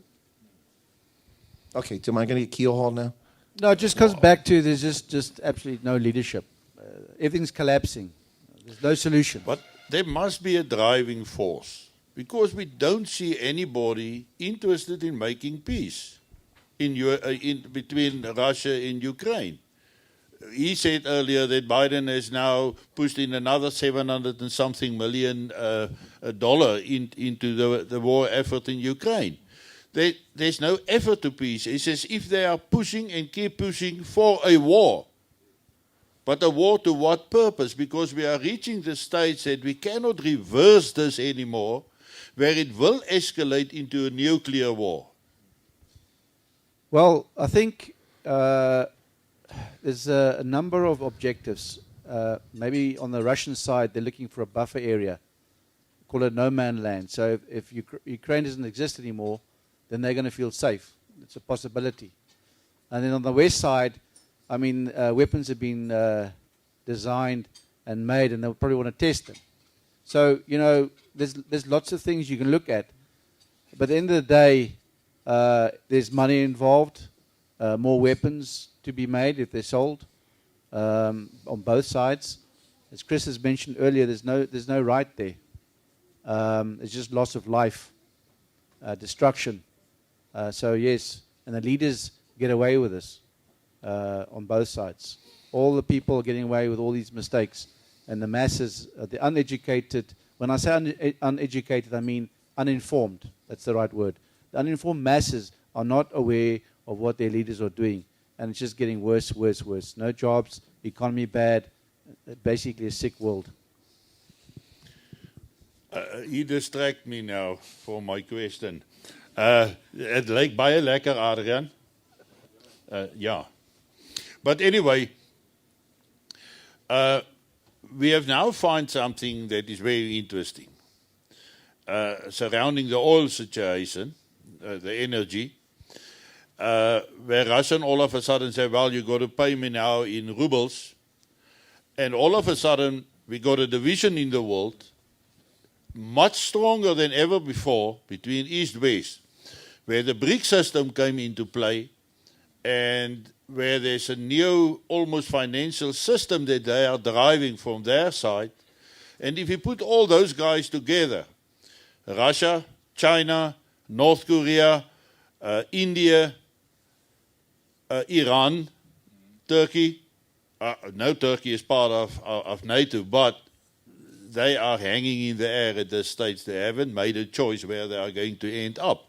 The point I'm trying to make is, because of what has happened, we are now sitting with an almost stronger grouping in the East than there is in the West. Chris? Oh, Cobus, you're sitting in the sleep there. Look, you put him on the spot. Yes. But you must also include then the Brazil, which is, some BRICS. If you take the full BRICS.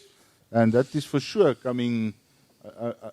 I think if you look at even the markets today, between the dollar and the euro, there's about 7 cents difference. All of a sudden, the gap has closed. There always used to be about a 30% difference. So if you look at that, then it's for sure they're pushing a new financial system to start taking over. Well, there definitely is an effort to change the way they're trying to eliminate cash for one thing, and there's a lot of reasons for that. But they're trying to eliminate cash. But the euro and dollar, the reason that they've closed parity, one of the reasons is because despite the Chinese effort, there is no, if you go back 30 plus years ago, there were multiple international currencies that currency traders trade on a daily basis: the British pound, the Japanese yen, the German Deutschmark, the U.S. dollar, and I said the British pound, didn't I? Yeah. And the rand? And The rand? No, I'm sorry. It wasn't the rand. No. No, it wasn't the rand 30 years ago. But no, seriously, those currencies were all, Swiss franc. That was the other, Swiss franc. Switzerland is a tiny country of about 8 million people. It's not very big, but it has immense financial power. But now, jump forward 30 years later, there's only 2 global currencies that people really trade in. Now, the IMF claims, the International Monetary Fund, that the Chinese yuan or renminbi is convertible. Yeah, right. You ever had one in your hand? No, because it's not convertible. The dollar and euro are the only 2 international currencies. You can buy pounds, you can buy rands, you can buy all these currencies, but nobody trades billions of dollars. London's Canary Wharf and East End of London trade more dollar and euro-denominated currencies in a day than the size of the world economy. It's so much money flows through there back and forth. Those 2 currencies dominate the world. And frankly, if it wasn't for the mismanagement of the U.S. dollar and the abuse by the Bush and the Obama administration with quantitative easing and printing of money that doesn't exist, and the inflationary pressure that put on our dollar and how it weakened it, the more money you have, the less valuable it is. The less you have of something, the more valuable it is. So they printed trillions of dollars, increasing the money supply, and bastardized our currency. If it wasn't for that, the euro would have collapsed when Greece, Italy, Portugal, Spain, and Ireland's economies went in the tank. Ireland nearly collapsed financially, which most people don't realize. They had excessive office building, and they couldn't rent the buildings out. Their economy began to implode. Of course, you've heard about Greece and how they couldn't pay their rents because they'll retire when they're 23 years old. They're so lazy. Any Greeks here? Anyway, but the point is that the euro would have collapsed, but there was no other currency for traders to go to. It was just the dollar. And the dollar was poorly managed by the Federal Reserve and by my government, which spends more money than we get each year. This year's deficit is $2.8 trillion. That is more money than 3/4 of the planet's entire gross domestic product in a single year. Imagine that. And we're giving Ukraine $775 million more tomorrow or yesterday. So the currency thing, it's all trying to move to digital. This is an intentional plan. They're trying to force it to it. And think about why digital. What's the value of digital? Well, if you know anything about cyber cyber warfare. You can wipe that stuff out pretty easily. You can move things around. You can manipulate. You can defraud people pretty easily. The idea of moving to all digital currency is something I have a real issue with. And I love credit cards, and I like digital things, but that paper and those coins actually have some merit to them. But the currency thing is definitely something that's coming. It's also part of this people are calling it the New World Order. I don't know. George Bush came up with that phrase, and after Saddam Hussein was defeated, the New World Order. Yeah, well, we didn't really get that. We got New World Chaos. So I think Rob wants to get in here, and I have a hazard of stealing all the oxygen in the room, so I'm going to give Rob a chance. Thanks, Chris. Now, I just wanted to add on. I've been studying the trade industry, and the forex is a $7.5 trillion business a day. So, just as we always know, there's been an east-west power play. Now, of course, on the financial markets, this is where then obviously Russia was squeezed last months. So obviously Russia and China now have merged to bring up something different. So similarly, you're going to have a financial competition between the two sides. It could be a healthy thing, but at the end of the day, there has to be a peace. Now, whether that's going to bring more peace or not, I don't know. Well, I was actually treading in dangerous water there because Rob knows the financial industry, so I had to make sure I didn't misstep. But okay, let's look military, hardware, manpower. If we end up in a war, in a world war, what do you think? I say we're already there. The first phases of World War III are already there. We can see it. There's no immediate solution for Ukraine. Russia's obviously got a lot more armory. China's big, and there seems to be discipline on that side. And I think that's going to be a major power play going forward between the two sides. Is the discipline part in the soldier. But the United States has sent over around about how many troops now to Finland and those places, Germany? I don't know that if we sent troops to Finland, it may have recently. I didn't see it. We traditionally haven't done much with the Finns. We've done a lot with the Swedes, even though they're a neutral power. Yes. So Sweden was in Bosnia with us, and so that's happened. But Finland, yes, Finland is moved to join NATO now, as has Sweden, which is kind of a shocking development. The whole verb in English of Finlandization is all about a country being neutralized and being in the middle so they survive, and that was the case of Finland in the Second World War. So it's a little bit crazy. But, the troops as far as Germany is an odd situation. I don't think most people appreciate this, including Americans. In 1990, before Germany came back together, at least two-thirds of Germany, the other part is lost forever to Poland and Russia. But when Germany came together in 1990 with the German Democratic Republic and the Bundesrepublik, there were 62 million people living in West Germany at the time. There were 1 million American citizens living in Germany carrying a Department of Defense military ID card. 287,000 active duty Army soldiers, including me. 160,000 Air Force. And then 100,000 civilians Americans worked for our military in Germany. And then family members, children, spouses who were living in Germany with their families. 1 million Americans living in Germany in 1990. That number drew down over the years to where it was just about 35,000 a couple years ago. So with the German issue, I'm not sure what you mean by it, because from my perspective, we have nobody in Germany. There's nothing left, virtually nothing left. Germany is just a rounding error for the U.S. military, whereas it used to be our major presence. For much of my career, it was impossible to run into an officer who'd never done at least one tour in Germany. In fact, the first time that ever happened to me is when I was an officer in an aviation brigade, and we had a pilot come over, and he had never been assigned to Germany. He was a major. I'm like, how did you do that? You've never been to Germany? I've never heard of that before. But these days, almost nobody serves in Germany because there's only a few thousand more troops in Germany than there are in Korea, so your chances of going to one or the other is almost the same.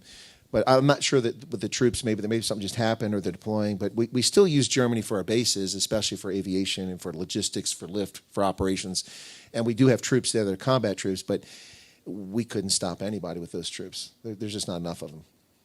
I don't know if that answered your question. Yeah, he does. I want to move in that direction, but I think hierdie skaapstertjies is starting to smell very nice here. And I think you guys need a quick break. Do you agree? Hou julle van die gesprek, mense? Okay, ons gaan nou nog praat oor julle ook. But let's leave South Africa for last. Okay? Okay, mense, Barry, kyk vir ons daar so vinnige 10 minute se breek is.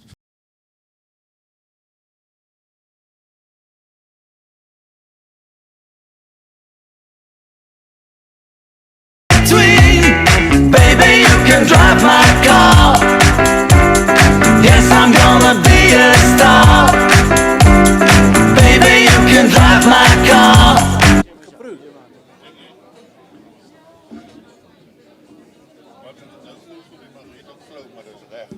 Ja, maar ek het nogal baie ingegooi, né? Dat is maklik 'n halwe bottel tussen die twee. Maar Wynand, dit gaan goed aan. Dit gaan goed aan. Ja. Wat sê jy? Ons dan dit gaan goed aan. Opset. Ja, dan daar. Wat kan nou weer one? Jy nie, want net verloor die manne interest as hulle klaar is dan hard op reis. Dus om te probeer laat gaan. Doen die bordel hy olie nou. En dan doen die volgende ronde daai en jy moet nou streng hou op die tyd. Ja. Wynand, hoe lang gaan ons nog aangaan? Baris? Hoe lang gaan ons nog aangaan? So iets. Ons gaan nog 40 minute. Okay. Ja, want die mense wil kuier, hulle.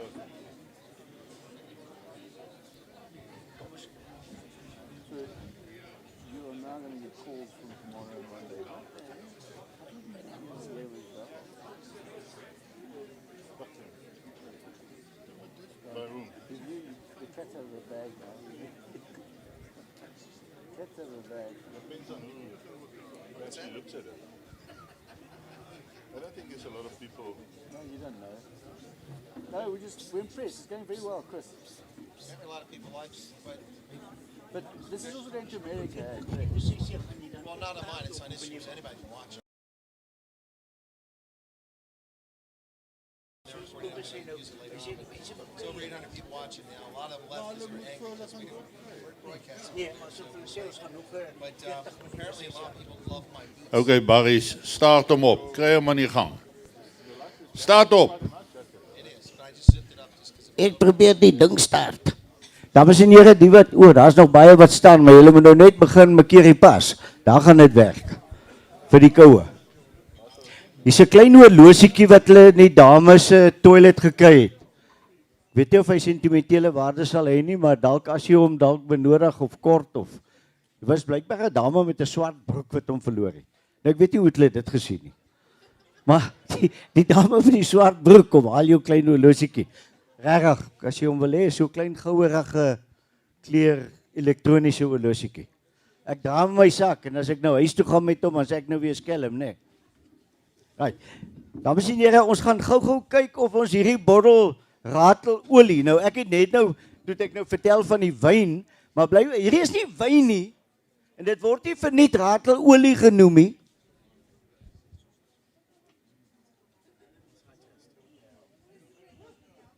Is ek nou reg?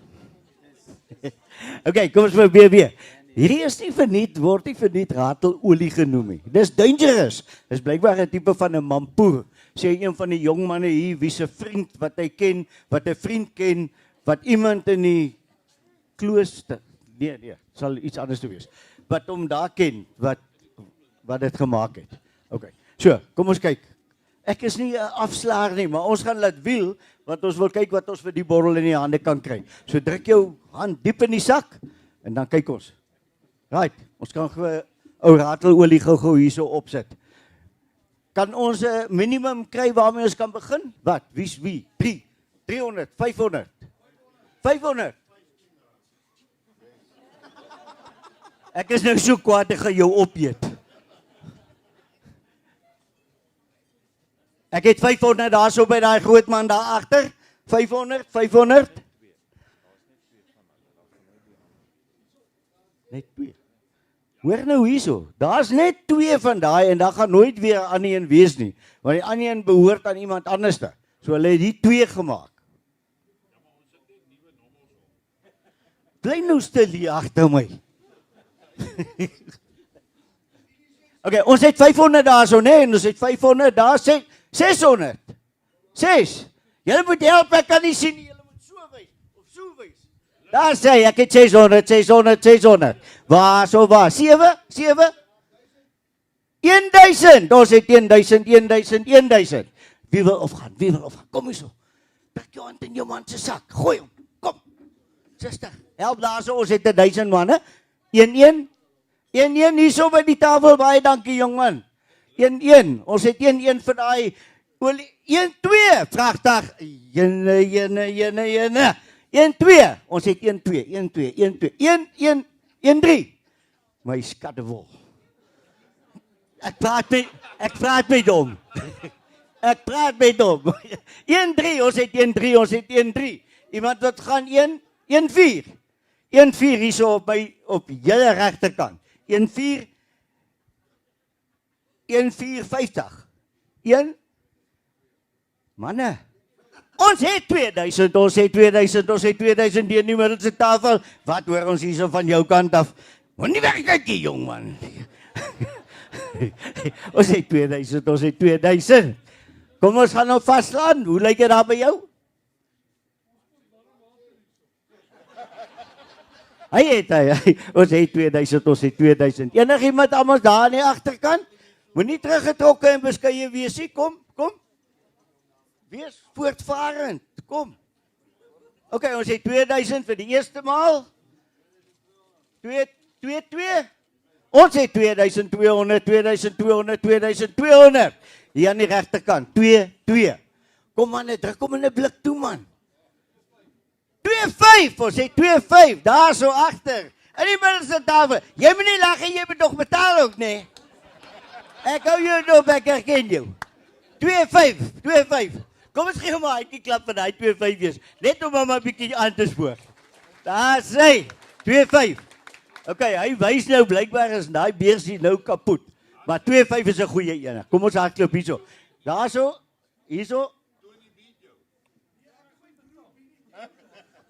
Nee, maar nie waar nie. Ons het 2-5 mense, ons het 2-5, né? Ons het 2-5. Hoe lyk dit nie? Ek weet nie, maar moenie worry nie. Ek sal daaroor worry, ek sal die geld kollek. Is dit jou broer? Ja, maar nou moet jy gou. Nou moet ons sien. Kom man. Is hierdie soos faksiegevegte. Daar moet iemand sterker dan die ander een wees. Ons het 2-5, ons het 2-5. 2-5 vir die eerste keer. 2-5 vir die tweede keer daar in die middelste tafel. 2-5 vir die derde keer, die jongman daar in die middeltafel. Dankie. Geef my lekker handjie.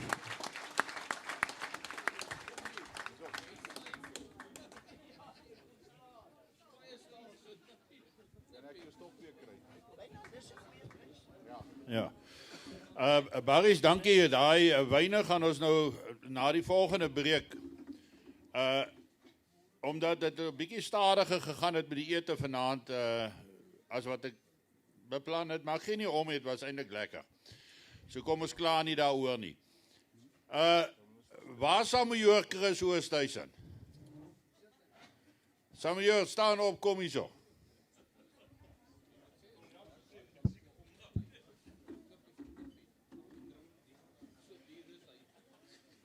Ek wyk nou so 'n klein bietjie van die program af. Maar ek wil hê hy moet vir julle 'n storie vertel. Jy weet, as jong soldate, en hy was in Duitsland, as jong soldate en jy's nou vir 'n paar weke, maande al weg en nou is jy skielik op 'n parade besig in 'n dorp waar jy marcheer en daar staan 'n mooi meisie langs die pad. Dan gebeur daar vreeslike goed in 'n soldaat se binneste. He sort of freak out, lost interest, lost concentration, and end up in deep trouble. Even if that trouble means it's a bottle of Witblits. Chris, hierso. Dankie, Wynand. Ja, ek en Wynand het twee dinge in gemeen. Ons albei kom van die Weskus af en ons albei se Engels is ewe goed. So ek gaan nie eens probeer Engels praat nie, want nou wen ek om dag en dan is dit 'n probleem. Maar ek was my jong daar by die infanterieskool in Oudtshoorn. En in 1977 het ek 'n korporaal geraak na 76 troepopleiding en junior leierskursus gedoen het. En daai jare moes jy 'n klas in Engels en Afrikaans aanbied. So jy het al jou goedjies voorberei met jou lesplan geskryf in Engels en Afrikaans, of jy nou LMG aanbied of jy 40 mil snotneus of wat ook al jy doen, het ons dit so aangebied. Dan skryf jy nou en op die bord plak jy jou stencils ook Engels en Afrikaans. Dit was moeilik want heel nag het jy gestencil en al daai goede gedoen. En ek staan hier nog een middag aan 'n bietjie klas aan as ek 'n korporaal, maar kyk, hy het as jy korporaal geraak het, jou arms is sterk het. Ja, as jy 'n groter mens is 'n korporaal, daar in hierdie weermag, daai jare my tyd gewees. En ek sê vir die manne daar, this lesson will be presented 50-50. 50 English en 50 Afrikaans. En die samajoor staan ook daar, die company samajoor, en ek sê, en die fokke Engels is nou klaar.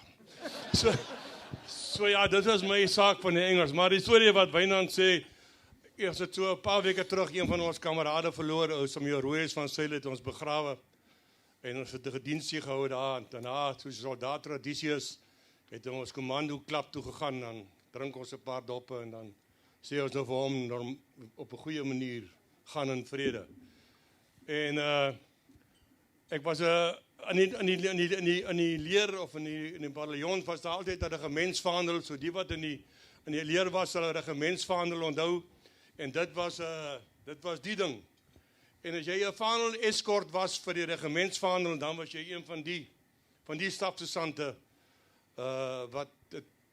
sy was een van die RSM se manne in die Engels, het ons het 'n color sergeant genoem, en dit kom maar van die Engels af.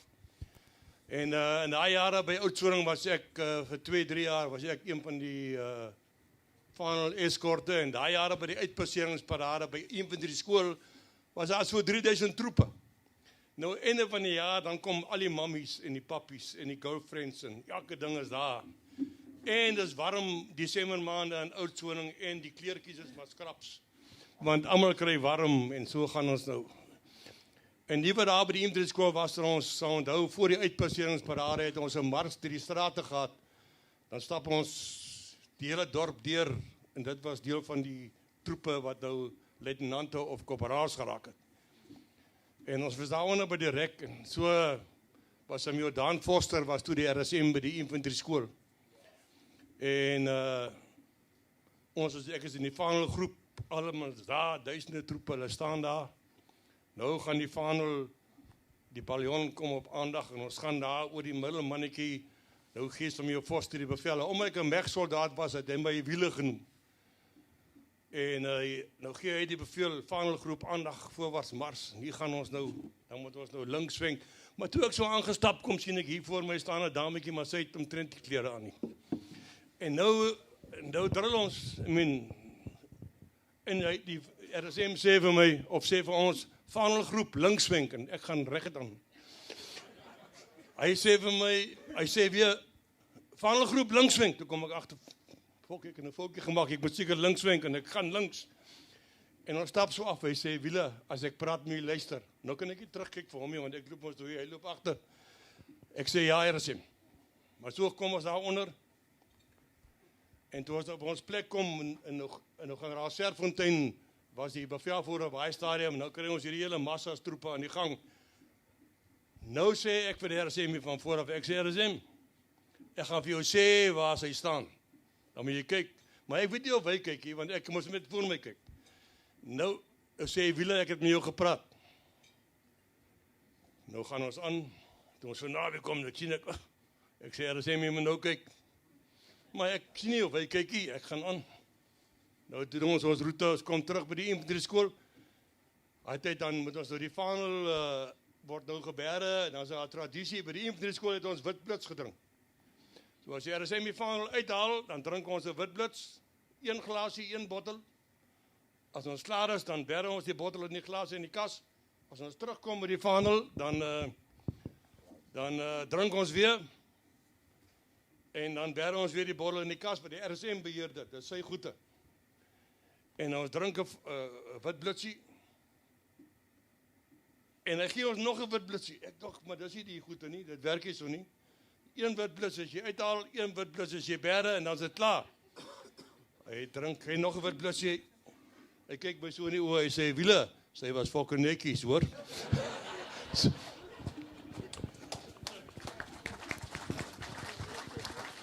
Sergeant Major Chris, thank you very much for that little bit of losmakerkie to wake up all the people around here. I read in an article about, I think yesterday or the day before, about some military exercises where different countries are competing against each other. And this was now Russia, some Chinese guys, North Korea, some guys from almost Iran, and a couple of African states, Gabon, and they had troops there to participate in the exercise. But one of the teams was the Zimbabwean military. And one of the biggest problems, they get tasks which they must do. The first one was a shooting exercise, and the Zimbabweans failed to hit their targets. They saw nothing, not one bullet out. The second thing, all the teams, the slowest team finished their task in 30 minutes, and the Zimbabweans in 1 hour 54 minutes. Now, that's the state of Africa.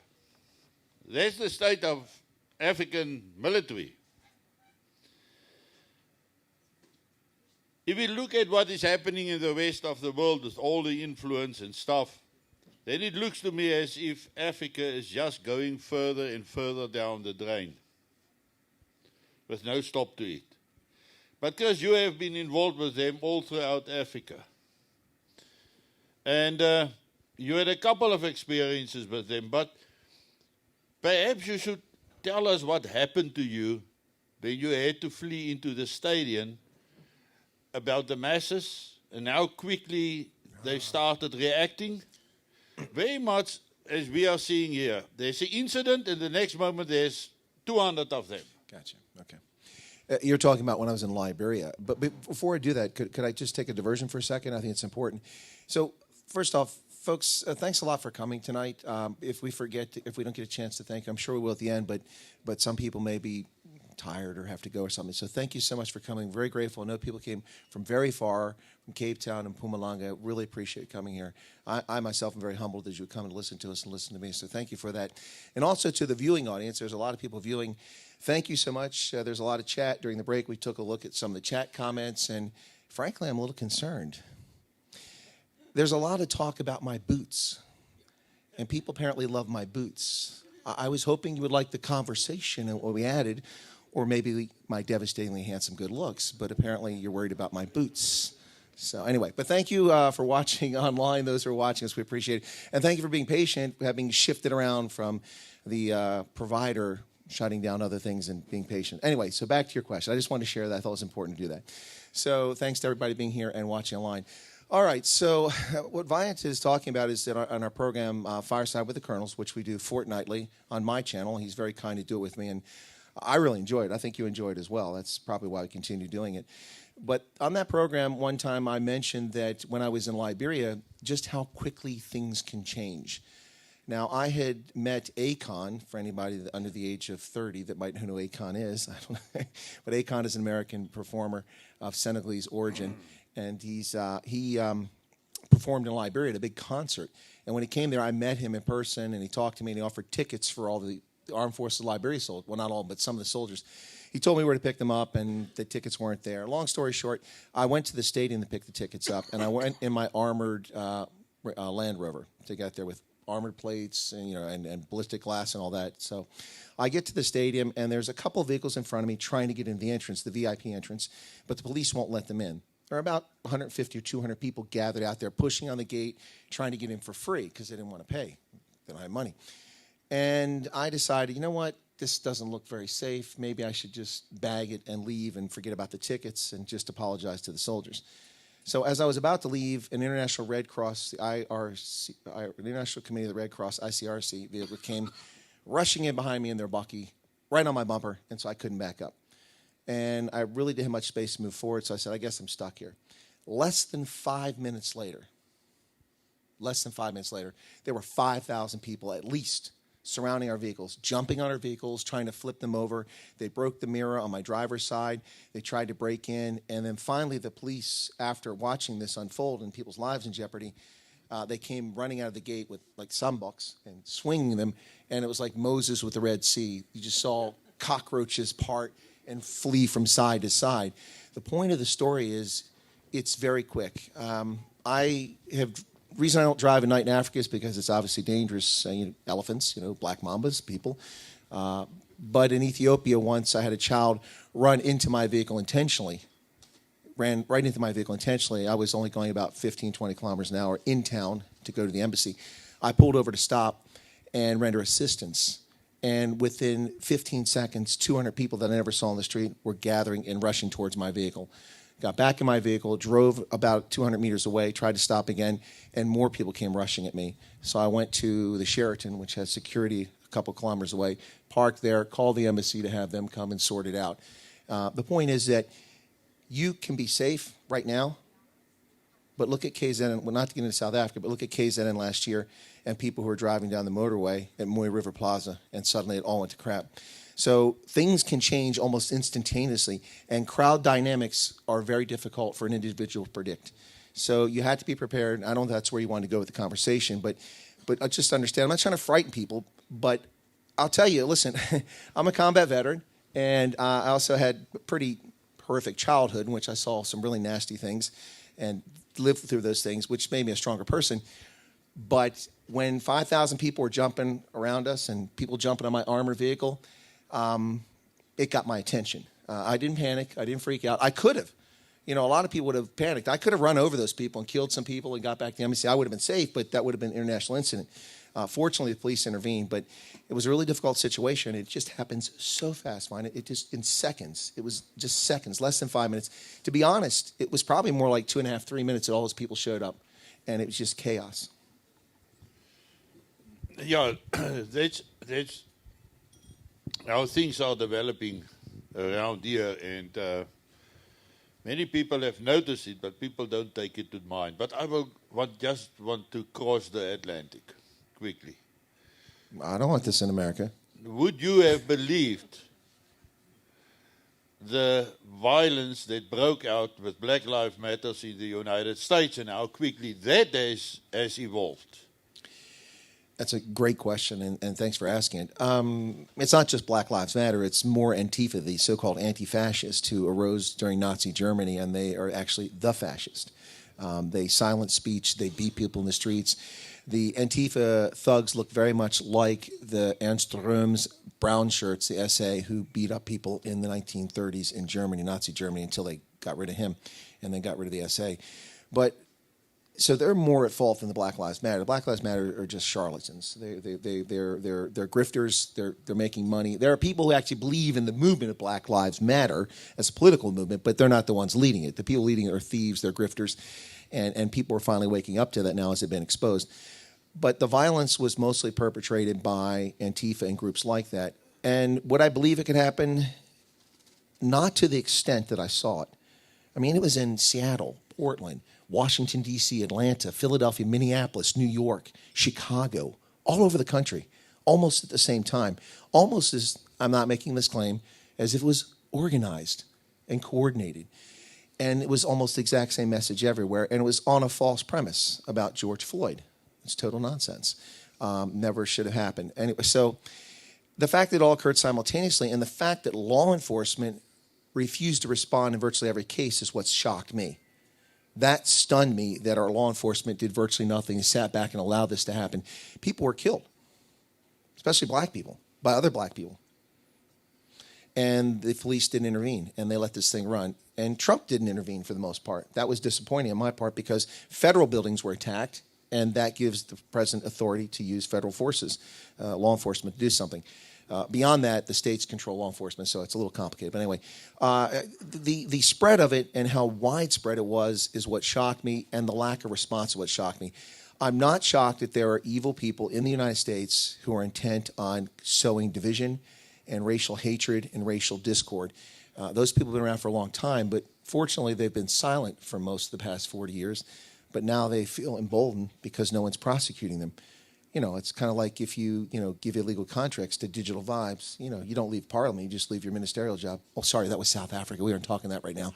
Anyway, it's Wynand Keely. Anyway. Cobus, I'm going to come back to you, but not now. I first want to ask him another question before I forgot what it was. Mar Algar, no, that's wrong. Trump's house. Mar-a-Lago. That's nice. That's very nicely pronounced. Thank you. I've practiced in my English all week. You made a statement. Yes. After the FBI raided his house. Yes. And you said that the United States, on the current course, will be a banana republic. Did I say that, or did you say that? No, you said. Where's the tape? Well, I can show you the photo where you say between the bananas. Okay, I think the gist of what you're getting at, Vine, is that I have grave concerns about where my country's headed. And I do. I absolutely have grave concerns. The absolute lawlessness of people in position of authority across the board, from local prosecutors in Philadelphia and Los Angeles to police who refuse to take action against people who commit felonies. It is a federal felony to demonstrate in front of the home of a federal magistrate, a judge, or an elected member of the federal government. That normally results in a 10-year prison sentence. Yet these people stand outside the homes of Supreme Court Justice Kavanaugh and others and commit felonies on a daily basis because their political view is in sync with the criminals running my country. That's unacceptable. It's not tolerable. If you don't like what people say, you can't do that. There are other venues to do it. We have people attacking, I'm not a big fan of the Republican Party, but we have people shooting, Bernie Sanders supporters shooting Republicans at a softball practice. We have an attempted assassination of Justice Kavanaugh after Chuck Schumer, the leader of the Senate for the Democrats, makes a speech and says, Justice Kavanaugh, Justice Gorsuch, you will reap the whirlwind, threatening them. And now there's an assassination attempt, and no one even tries to link the two. Yet they try to link Trump to some fictitious dossier that Hillary Clinton cooked up and was all fraudulent. And she employed foreign intelligence services with her campaign money to discredit Donald Trump. Yet that's not important. It's very disconcerting. Hillary Clinton, by her own definition and admission, is a felon. I was a counterintelligence agent. The things that she's admitted about having classified documents, top secret, sensitive compartment information, she's convicted herself. Don't even need a trial to convict. She'll get a trial if I'm president, but she doesn't deserve a trial. She's admitted, and she's never been charged with a crime. Yet Donald Trump, a former president, who is entitled to have classified information in his residence and or his presidential library, as long as it's stored according to standards, that's not unusual. Barack Obama's got classified information in his house. Jimmy Carter, who's in his 90s, has George Bush has classified information. Bill Clinton, they all do. It's necessary for them because they have to answer questions to subsequent administrations, refer to things. Also, they're allowed to use classified information to request it be declassified, to write memoirs and things like that. It just has to be stored appropriately. Donald Trump, by the admission, I'll go a little bit longer, sorry. By the admission of the Attorney General on February 22nd, the day before Ukraine was invaded, he was asked by the press, are you aware, Attorney General Garland, that the Department of Justice, his own department, is there an investigation into Donald Trump having classified information at Mar-a-Lago? To which he answered, I can't confirm whether there's an investigation, which was the correct answer. But he did say, we do know there's classified information at Mar-a-Lago. To which I said, yeah, so do I. What's your point? Of course it's there. He's an ex-president. Anyway, so that happened. Between February and this raid, which occurred at 5:30 in the morning, in the darkness, with 30 FBI agents with body armor, Kevlars, and automatic weapons strapped and lights flashing, they went to Mar-a-Lago.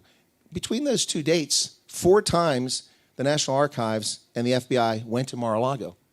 On 2 occasions, they took documents back to D.C. to look at them to see if they were of concern. The Trump family, Trump and his lawyers, cooperated with the federal authorities. They didn't say no. They gave him access to the facility. They told Trump's attorneys that he needed to place 1 additional lock on the facility to make sure it complied, because apparently it was out of compliance. So that's a failure. It's an administrative failure. This is an effort to disqualify Trump from running for president 2024.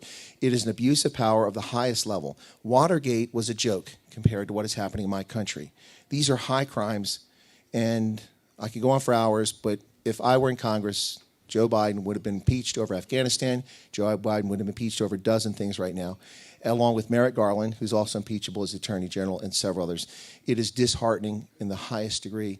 It breaks my heart. I spent 36 and a half years supporting and defending a Constitution which guarantees the rights of every American citizen and green card holder to freedom of speech, freedom of assembly, freedom of religion, and freedom from people impressing them and taking away their liberties. And it's happening. And when the government can't do it, they collude with big tech to silence people, telling big tech you're not doing enough to silence people who are not spewing the lies that we're giving to the public. Of course, they don't call them lies. And it breaks my heart. Why did I devote 36 and a half years of my life so that black, white, brown, Native American, immigrants, people that live in America, or citizens, green card holders, can have rights and liberties that are being crushed by a criminal cabal? And I think I'll stop there. Chris, if I can just add on to that. Sure, go ahead. Obviously, within America, you've got civil unrest, which we've noticed over many years. And, of course, that's on the one side. And when you go to the other side to President Donald Trump, I mean, he has been an effective person. He's not liked by many, but he's had an effective administration. And he's handled by the FBI when they raided Mar-a-Lago. We mentioned earlier, who's behind all of this? What's going on? Are they busy trying to crash the American life? Are they wanting civil war in America? What's the end result in the next 12, 24 months? That's a couple of questions. Let me address the first one. Let me tell you this. If Donald Trump could charge rent for being the heads of the leftists, he would be a trillionaire, because he resides in their brain pan every moment of the day. They are terrified of Donald Trump. Listen, for those who follow my program and listen to Vine and I talk, I don't like Donald Trump. Let me explain before you start throwing oranges at me, okay? I don't like him. He's rude, he's disrespectful, he's not very presidential or stately, but I don't care. He's effective. He's effective. In one pen stroke, he got rid of 10,000 useless federal regulations that were crushing our economy.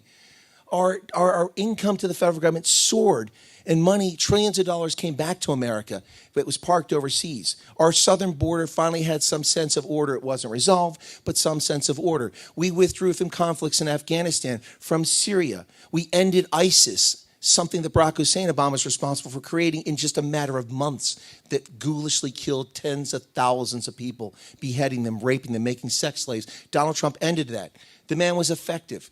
They hate him because he upset the order in Washington, D.C., the comfortable cabal of uniparty, is which I call the Republicans, Democrats, who are there not for you or me. I know you're all not Americans, but we affect South Africa. They're not there for you or me. They're there for themselves, for their privilege, for their appearances on MSNBC, for their stroking of their ego, and listening to people who can't pay their rent, and former bartenders like Alexandria Ocasio-Cortez, who says $178,000 a year is insufficient for her to sit there and be a jerk and anti-Semite. She thinks that's insufficient. These people do not exist for you or me. They exist for themselves and a class of elites. And they're all over the world. They sit right here in Cape Town and Pretoria. They sit everywhere in the world, and it's frightening. And that was one of the questions. What was the other question? I got distracted there by my own answer. I was just who's behind this? Who's behind it? Yeah. What do they want from America in the next 3 to 5 years? Right. What they want is not in the next 5 or 10 years. What they want is to disqualify Donald Trump and dishearten. By the way, in the choosing of 2020, so we don't get your channel in trouble here, we can't say certain words on certain platforms, but in the choosing of 2020, which occurred the first week of November, you might have noticed that, Joe Biden won a record number of votes. It's amazing, 81 million folks. It's amazing. Well done, Joe. Donald Trump won more votes than any president in the history of the United States. He increased his vote total from 2016 according to official reports, from 62 million to 74 million people voted for him. 12 million more people, according to the People Report votes, voted for Donald Trump in 2020 than they did in 2016. He is incredibly popular. Do not believe the press that you see from the United States or from around the world. He is incredibly popular. And this is coming from a person that doesn't like him. In the interest of full disclosure, I voted for him twice. In 2016, because I felt I had no option. In 2020, I did it enthusiastically. But the people behind it are the people who want to get rid of Donald Trump. They fear him and they fear his supporters. And they fear a conservative movement. I think that's the answer. Will he win in 2024? I don't want to get your channel in trouble. Will they win in 2024? We discussed it the other day. Yeah. We touched on the subject, and you said, well, if the same... Oh, let me rephrase. Be careful. Some of the laws has been rewritten to enable a possibility that the same thing that happened in 2020 can happen again. So, between 2016, when Trump was first elected, and 2020, the Democratic National Committee and lawyers for that party filed 300 lawsuits across America. Most of us didn't know about this. This was an effort to change election laws to make them fairer, so that more people had an opportunity to vote. Anyway, many of those laws remain in effect. There has been an effort in some states to adjust those laws, including states like Georgia. And so the possibility exists that despite what has happened over the past 4 years, that he could possibly win an election again, is what I'm saying. I'm sorry, I'm dancing around so that we don't get in trouble here. It's unfortunate we don't live in a world where free speech is tolerated by private corporations, and so we have to be careful. I hope that answers it. Well, we have talked now about Europe, poor leadership. We have got to the United States, poor leadership at current. And the world is in chaos. And many people don't realize that fact. And the influence that is having on South Africa. Numerous guys have answered on my YouTube channel and elsewhere. They said to me, we are far away from the war in Ukraine. We are far away from everything. South Africa will not be affected by what is happening on that side and that side. The question I want to ask you now, first one, can South Africa or any part of South Africa or any group expect any military assistance in a case of genocide in South Africa? I would say there will be no help. Why? Because of what's happening now with Russia and China and Taiwan. I think both the West, NATO, and Russia and China are busy, and all the forces are allocated for that. So, should there be any form of genocide or ethnic issues with specifically South Africa, we're on our own. Cobus, are we on our own? Yes, I believe so. Although you say, yes, Ukraine and Russia are far away. Physically, they're far away. Mentally, they're not far away. They're actually on your doorstep. And with forces being deployed all over, I think the chances are very, very few that we will get any help there. Doesn't matter which group, the chances are very, very low that you'll get any help. If you look at Ukraine, if we just look at Ukraine, what happened there? 15 million plus displaced. I mean, there's a density of people there. There's neighbors, there's neighboring countries that can help the Ukrainians. They weren't helped. 15 million moved north, south, east, and west. They moved. And we're down here at the bottom. And there's a sea in between on both sides. So, yes, we're definitely on our own. And that's very, very important. Because a lot of us, a lot of family and friends think there'll be a UN-type force that will come and help. It's not going to happen.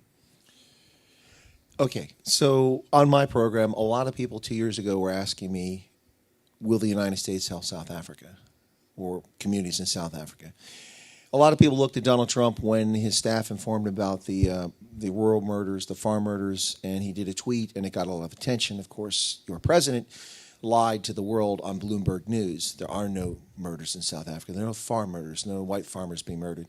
It's a lie. There are white, colored, Indian, and black commercial farmers being murdered in this country by syndicates and by criminals of opportunity. And denying it doesn't make it go away. But a lot of people had hope here in South Africa that Donald Trump made a tweet that he would do something in the event that something happened in South Africa. Ladies and gentlemen, I don't mean to offend you, and for those who know me know that I have deep love for South Africa. Nobody's coming to help you. America's not coming to help you. It's not happening. Not happening. The world's not coming. There's no UN force that's going to come here. This isn't the Congo in 1960. It's not going to happen. The bottom line is that even if there are troops available, even if there wasn't a Ukraine conflict, even if Taiwan wasn't an issue, South Africa has become a non-entity in global affairs. Now, that may offend some of you, and I don't mean to do that. I'm just being honest here. I taught national strategy and geopolitics at the Army War College, and I'm the African guy. And it hurts my feelings to tell people that South Africa really doesn't matter in the context of the world. It matters to me, and it matters to people in business. But when it comes to geopolitics, South Africa's role in the world and its importance for most of the developed world ended on April 27th, 1994, with long queues of people waiting to vote for the first time in their life. And they view South Africa through that lens. Most of the diplomats I work with, and I've worked in 8 embassies where I lived in Africa, and I've worked in over 60 U.S. embassies around the world, and have been in Chinese embassies, and Belgian, and French, and you name it. I've been in their embassies, and I've dealt with these diplomats.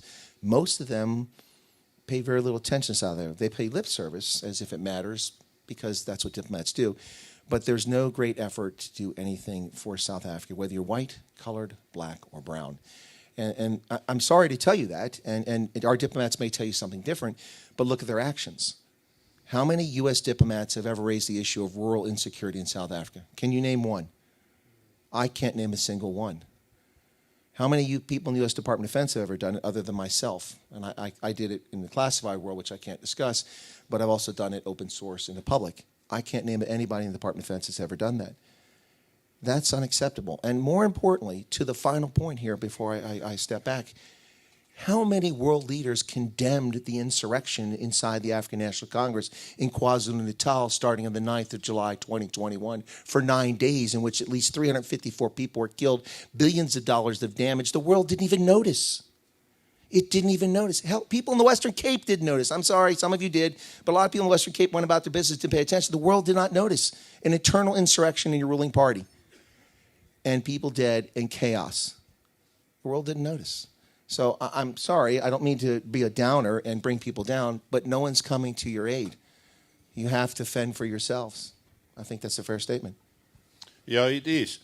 You know, while I was farming in Brazzaville, Congo, not me, because I got some John Deere tractors that was on a trial in South Africa, built in China. That is the very first, but I also believe a very first for South Africa. That's why they give it to me to try. But it worked better than the big ones. But there I've seen a 9.6 series John Deere tractor, a knacker. A knacker is that big ones that swivel in the middle. Now that thing stops dead. And they are all being built in Michigan, in the United States, the large ones. The medium-sized tractors are being built in Germany, and then there are some in Mexico, and then the rest smaller ones all in India, and of course my two in China. But when I opened the fuse box of this big tractor,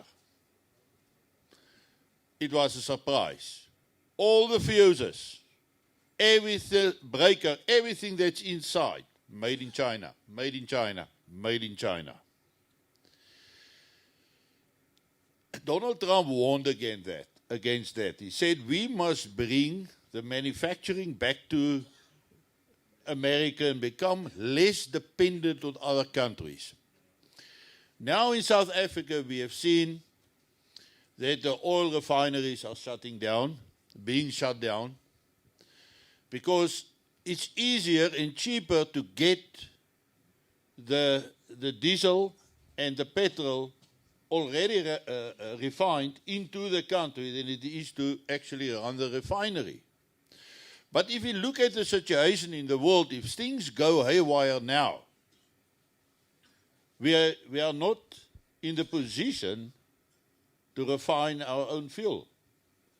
We have become too independent on the rest of the world, and I think the whole of South Africa, I mean, even the COVID times when the harbors and stuff was clogged up with containers, we had the situation that guys can't find spare parts for the cars. Some cars couldn't be built because they couldn't get the computers out of China. So the world has become interdependent. If a world war breaks out, it spills through to us. What is the future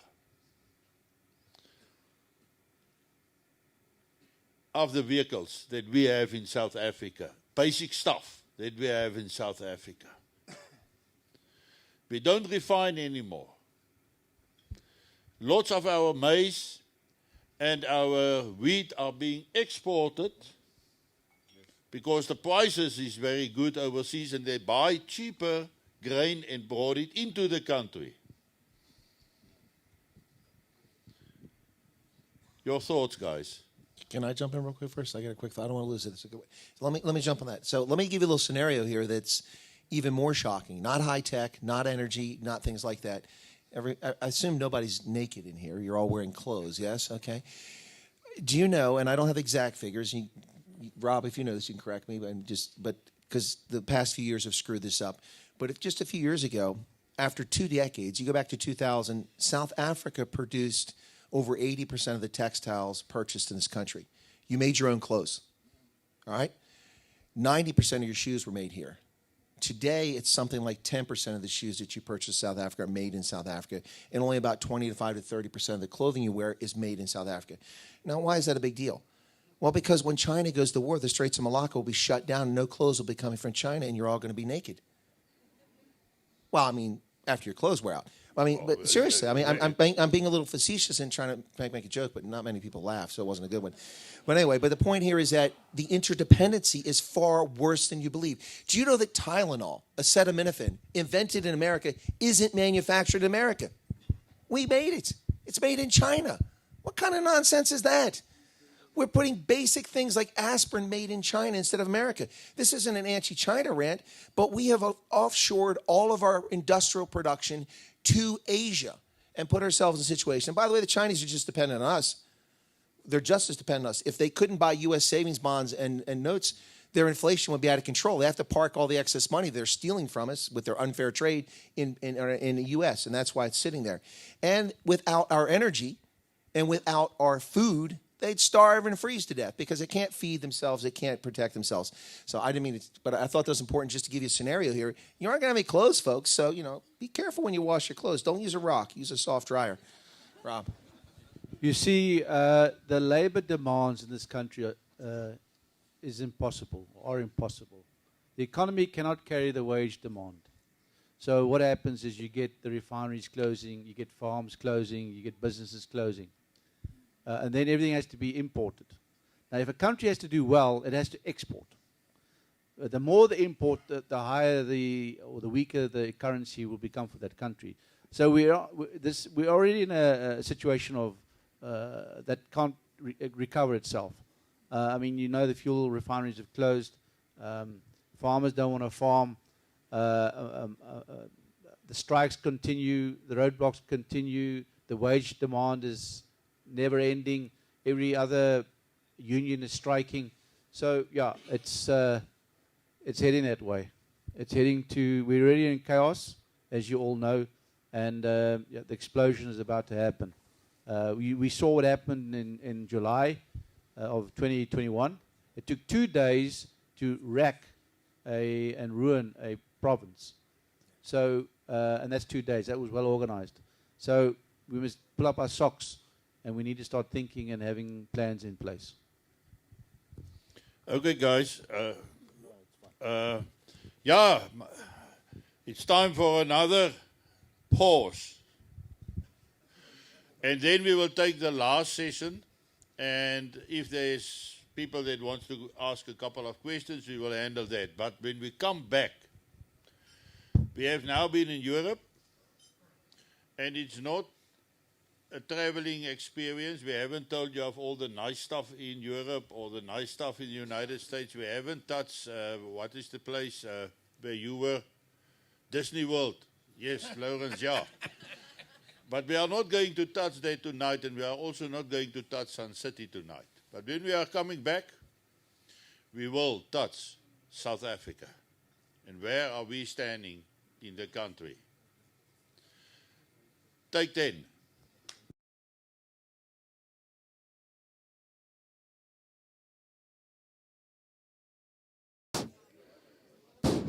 Praten?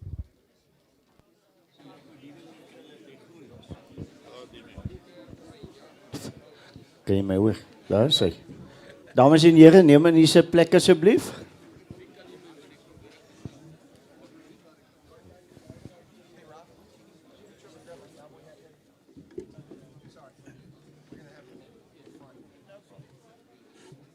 Waar is die manne van die mics?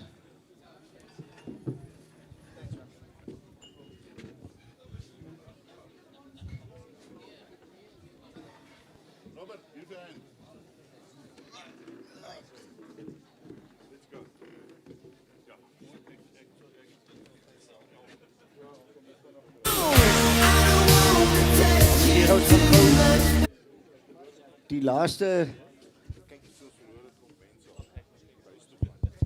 Hallo. Dink my werk. Ja, die een werk. En die. Ek gaan nou nie kan hoog hou nie, maar die borrels wyn hierso voor op die tafel. As jy hom daar kan, die wat nou 'n loertjie kan vat daarso, nê. Daar's 3 borrels wyn in en elkeen is die nommer 1 van die reeks wat nou genommer is.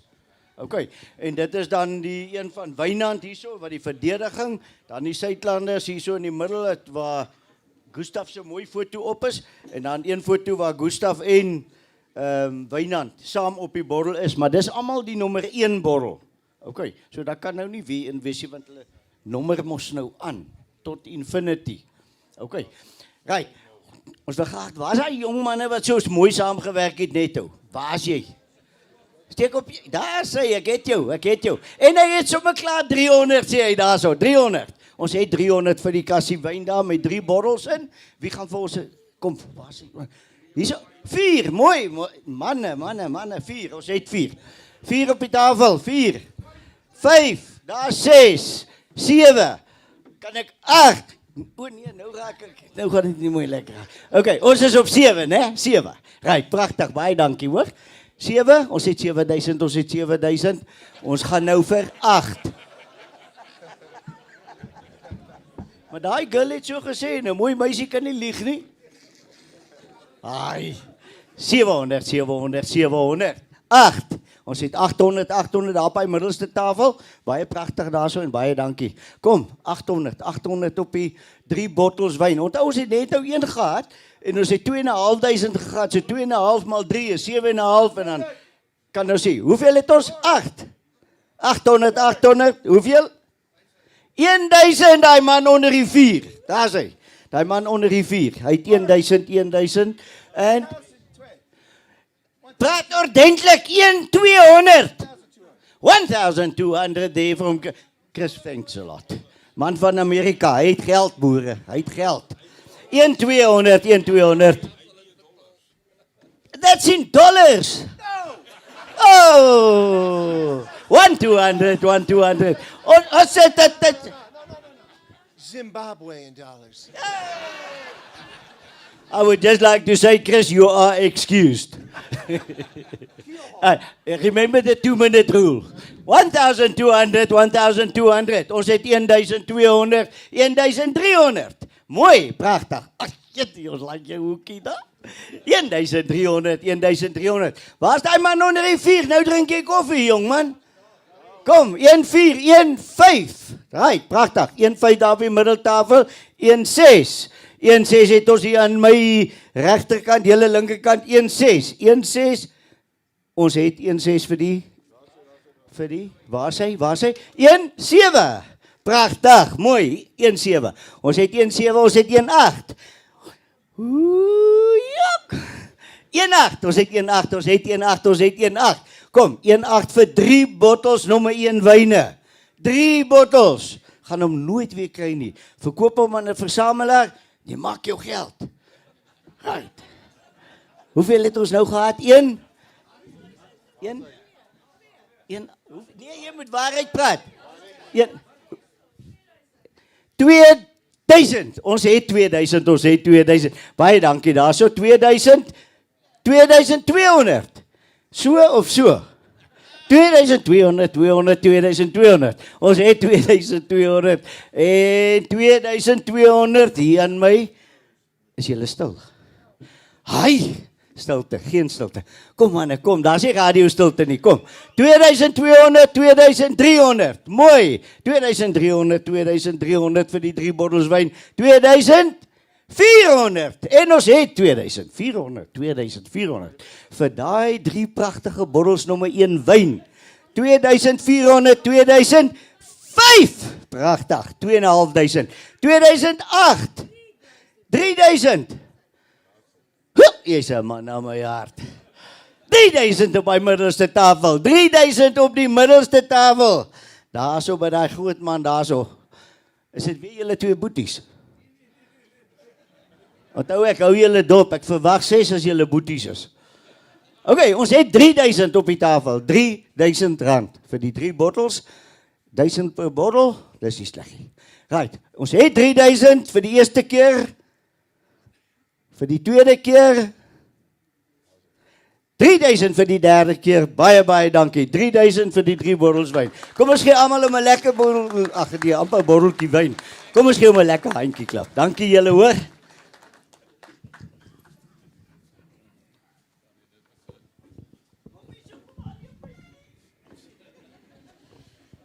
Mense, ja, dit raak laat.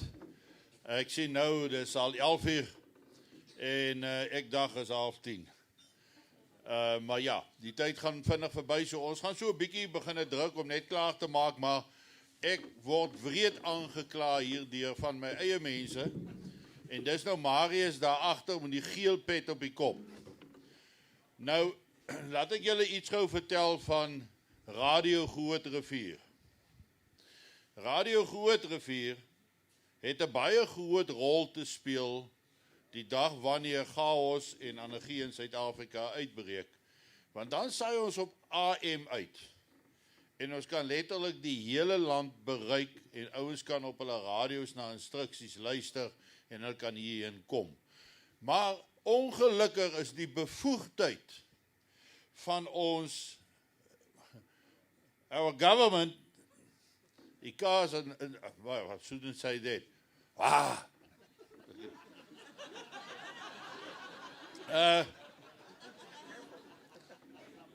We won't get a license very quickly or very soon, and probably it will pose a challenge ahead. So we are currently streaming on Radio Grootrivier, oneword.co.za. And I want to tell you that within 3 or 4 days after we have started with the training of the broadcasters, we realized that the guys who was here to help us has reached the end of the line. And they started to keep us hostage, sort of. Well, we will do it, and nobody wants to tell me exactly what they want. You don't challenge me. So, what happened? We did it ourselves. Marius, as the station manager, not one of our broadcasting, including Marius, has 1 day of previous radio experience. And what they have achieved in the past couple of months is incredible, and you should give them a hand.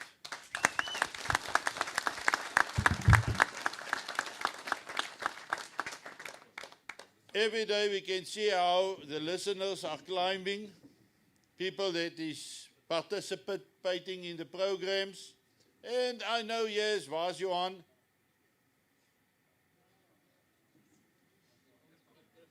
Waar's groot Johan wat hoe agter sit hy? Huh? Ja. Nee, hy het al gaan slaap. Ek het geweet ek moet vroeër ophou met hom. Maar dit maak nou nie saak nie. Die punt is, almal bring hulle kant, hulle werk lekker hard en van my kant af 'n baie groot dankie en ek dink ook van ons bestuurkant af. Want stadig maar seker val ons dinge in plek. Want weet jy wat is die grootste gevaar? What is the biggest threat to us, to humanity? Is the question or the thing that we say, we will see. One day we will do that. We are in this stage at the position where we must do. So if you decide on what you must do, do it. If we say we need a radio station, then we bloody well need a radio station and we put it up. If we need a car, we get a car. If we need tents, we must get tents. You understand what I mean? I think we have reached that stage. So things are falling into place that was very difficult previously, especially if we look at the situation in South Africa. Ek het nou so lank al rondgedraai dat hy 'n mooi foto van my kan kry. Want elke oggend as ek myself op die YouTube kanaal kyk en kry ek skaam. Ek sien plooie, my oë hang. Dan sê ouens, "Jessie, maar jy lyk moeg, kry nie genoeg slaap nie."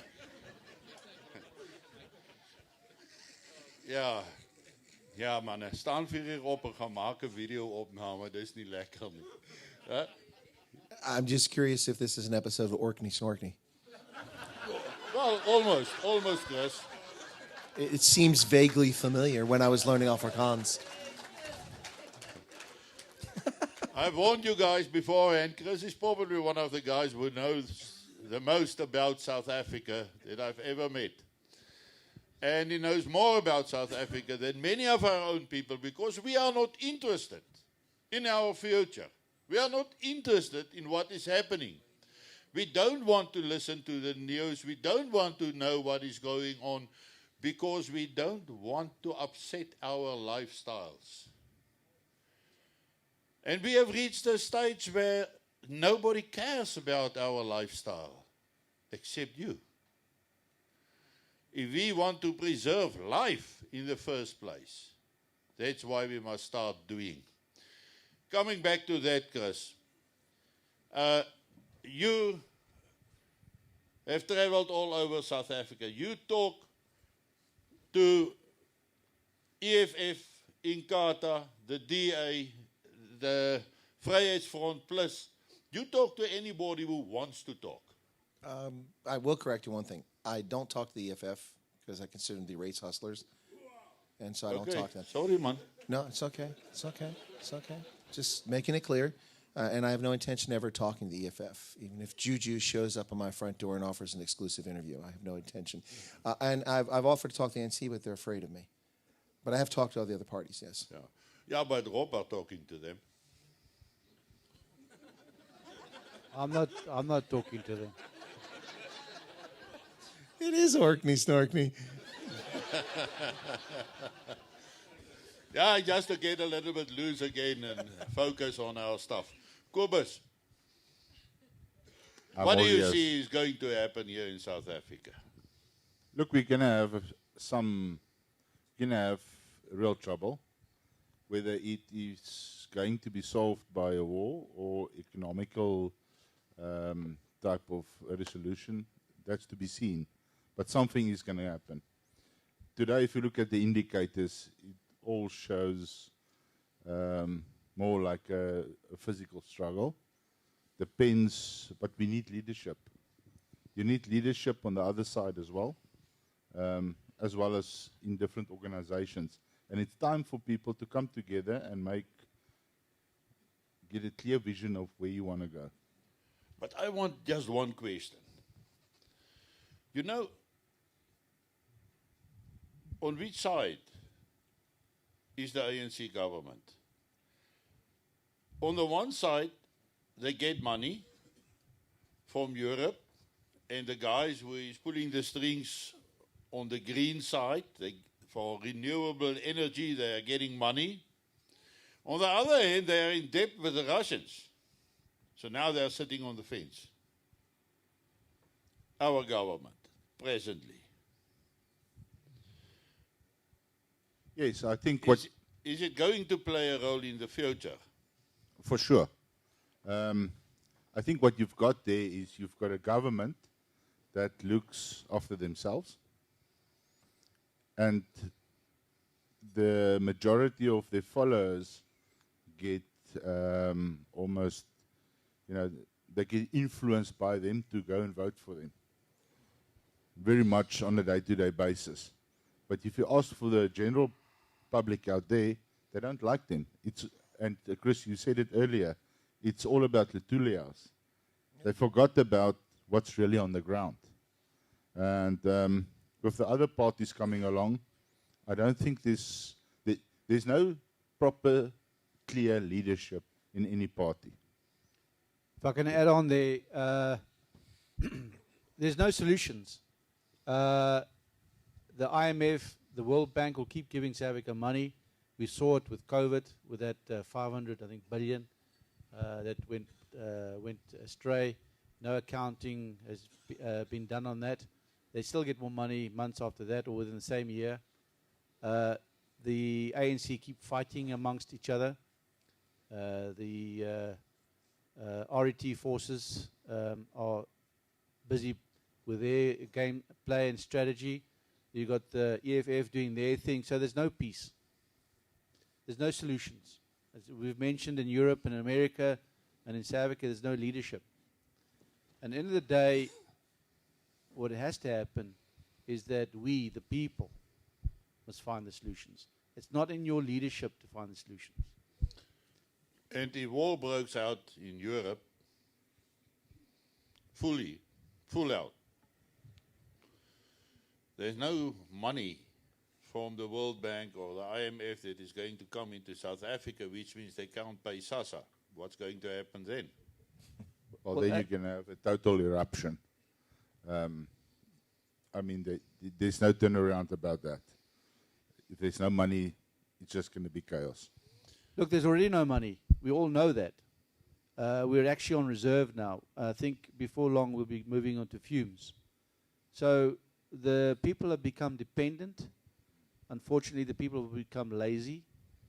It's just a demand. Don't get it, strike. Don't get it, strike more. Don't get it, burn down. So there's a question of the government can't produce. It's gone beyond where the youth want to work. So it's a time bomb. We all know it. And that's why I said to you we've got problems. And I don't personally foresee a 2024 election coming down due to the fact that there's no harmony. You saw last week, I think it was last week, there was fighting between the DA and EFF in Parliament. I mean, that's our leadership. In Joburg, you mean? In Joburg. Yeah, in Joburg, in the city council. In the city council. That's our leadership. They are immature. They do not think about the people. They think about their own pockets and what they can gain from that. So if that's what you see in Parliament, in council, you can imagine what will happen on the ground. The thing about this is that there are solutions. I'm not disagreeing with Rob. There are solutions to solve South Africa's problems. Scrap BEE. That's a start. Raise educational standards up to minimal international standards of 70% for passing. Pour what money you have into proper education instead of, and I quote Sir Ramaphosa, Bantu education is worse than no education at all. I wholeheartedly agree. ANC Bantu education is worse than no education at all. Fix it. And stop stealing. And it all turns around very quickly. It's not hard to do. The DA is fond of saying, hey, when the ANC goes under 50%, hey, the ANC went under 50%. Ladies and gentlemen, 31% of eligible voters in this country bothered to go to the polls on November 1st. Now, the ratio in our municipal elections, which occurred the next day, was about 31% in my state. But that's different. And let me explain why. We vote for candidates. You vote for parties. And you get stuck with the jackals that they give you.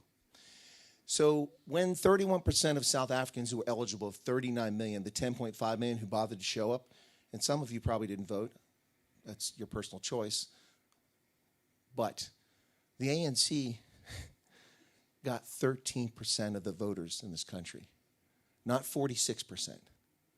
Think about that. 13% of the people who could vote for the ANC voted for them in municipal elections. They're already dead and gone. They just don't know it.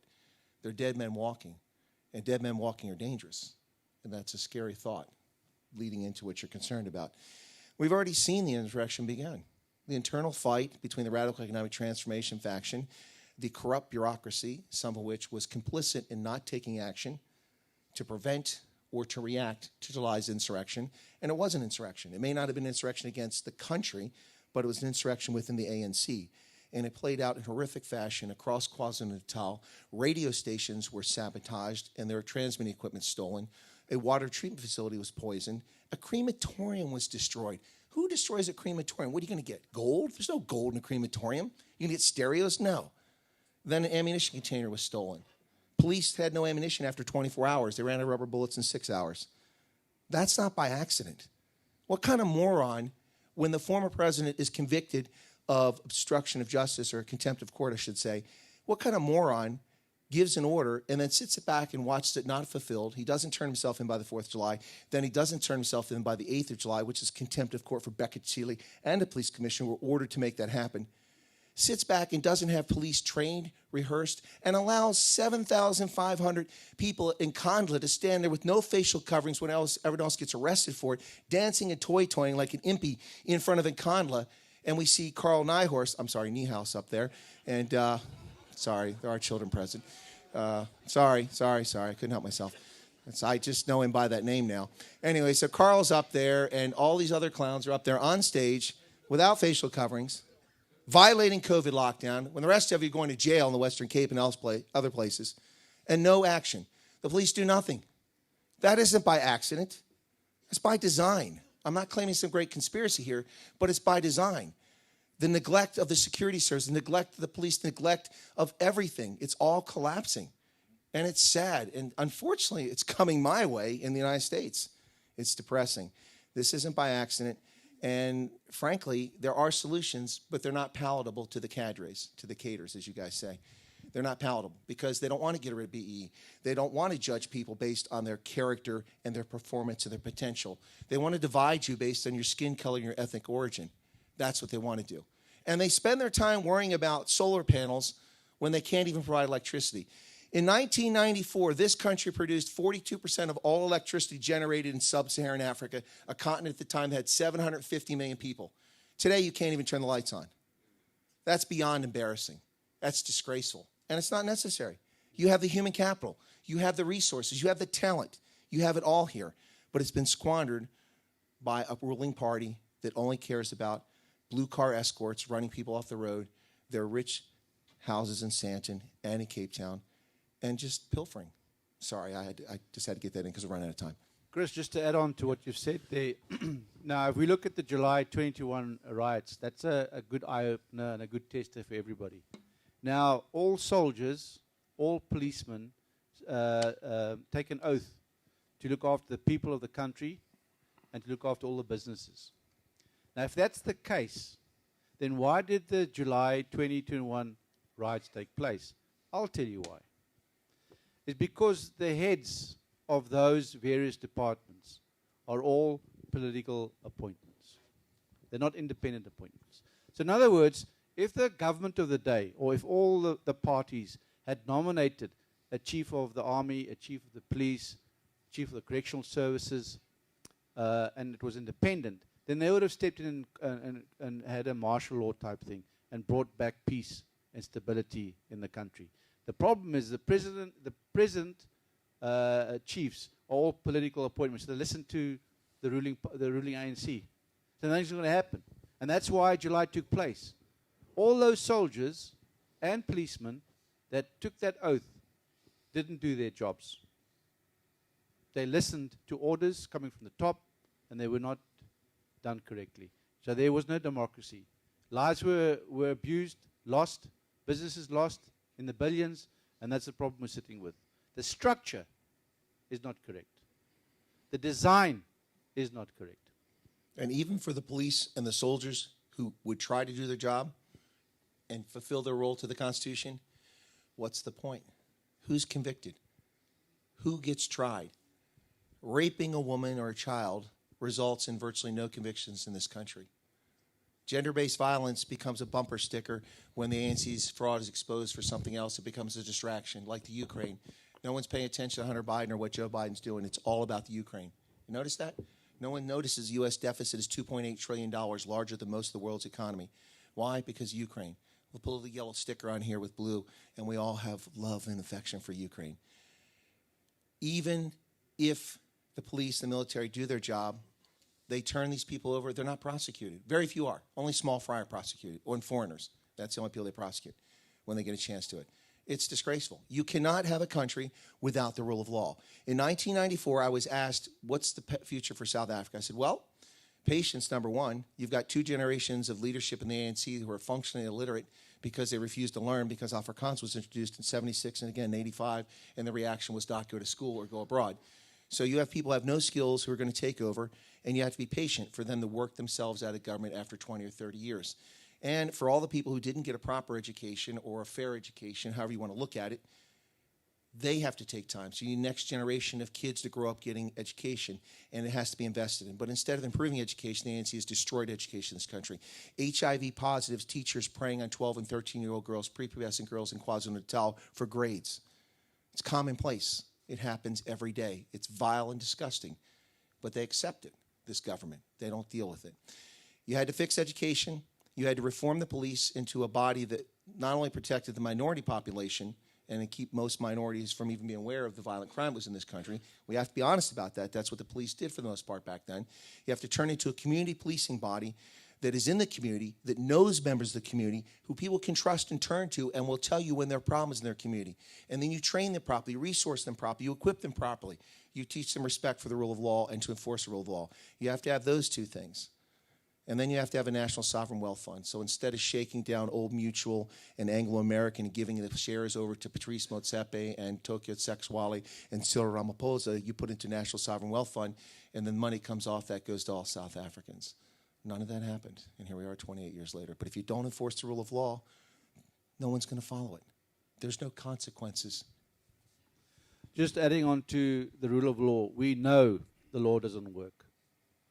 July riots, there's been nothing happening. We've heard a few arrests and a few this and that. No, they've arrested 20 people last week. Didn't you hear that? 20 people. Yeah.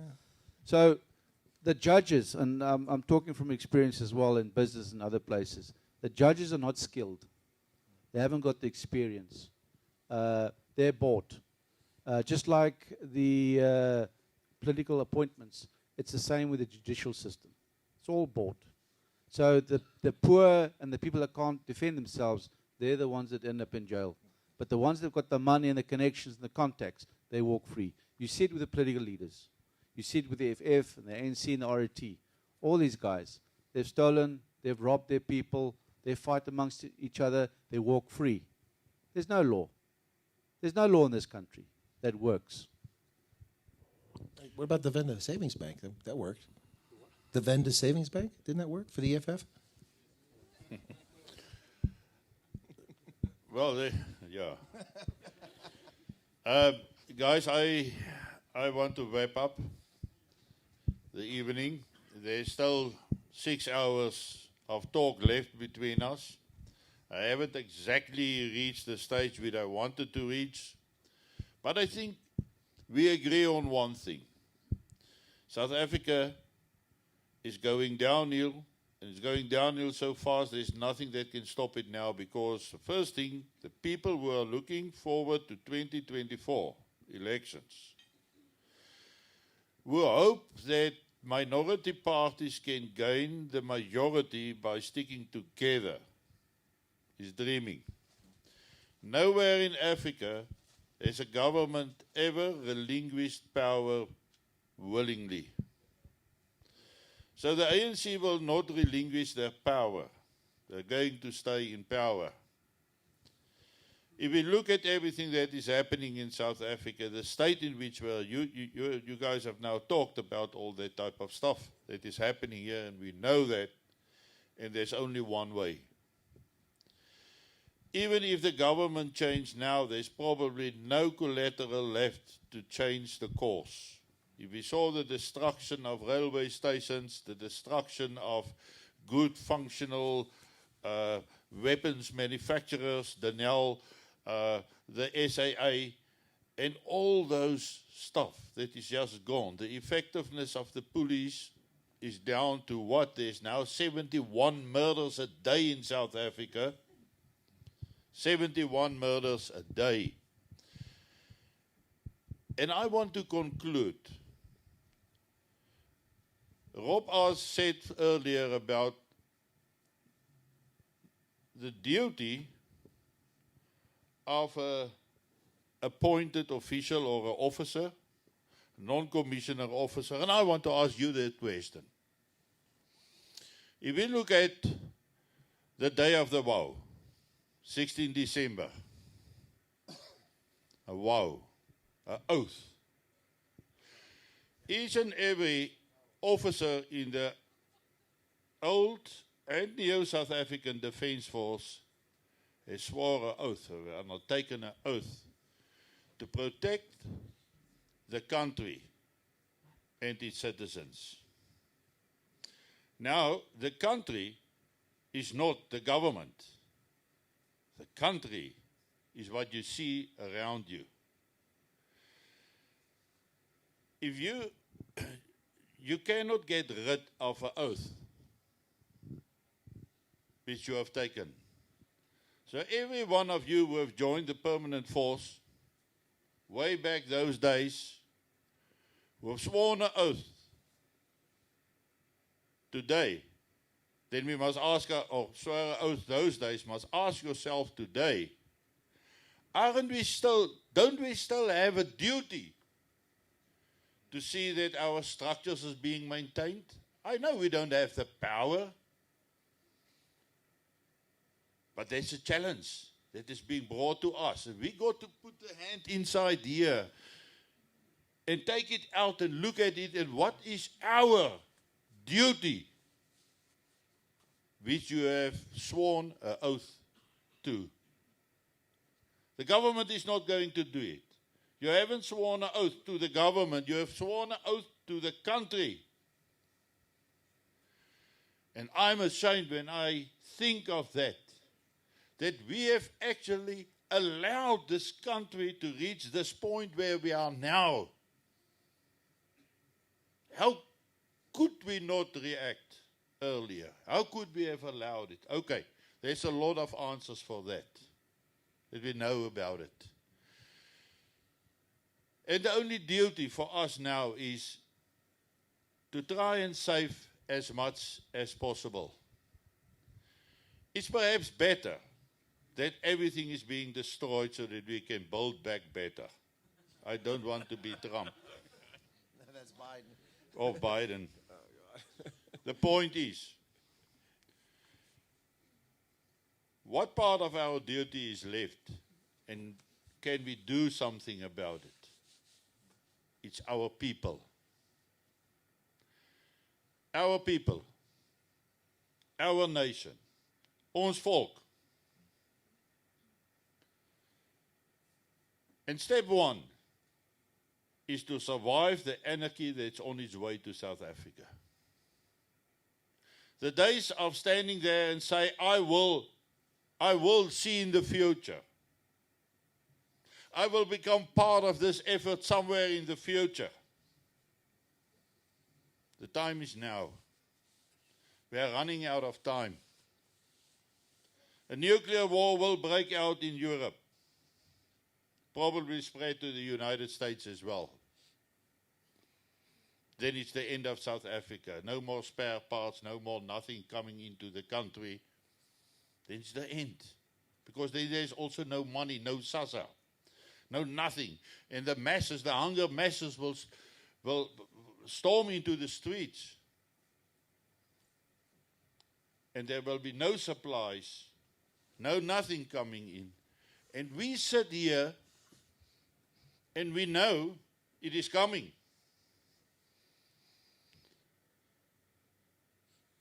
But it is as if we still don't believe that we are at the end of the time.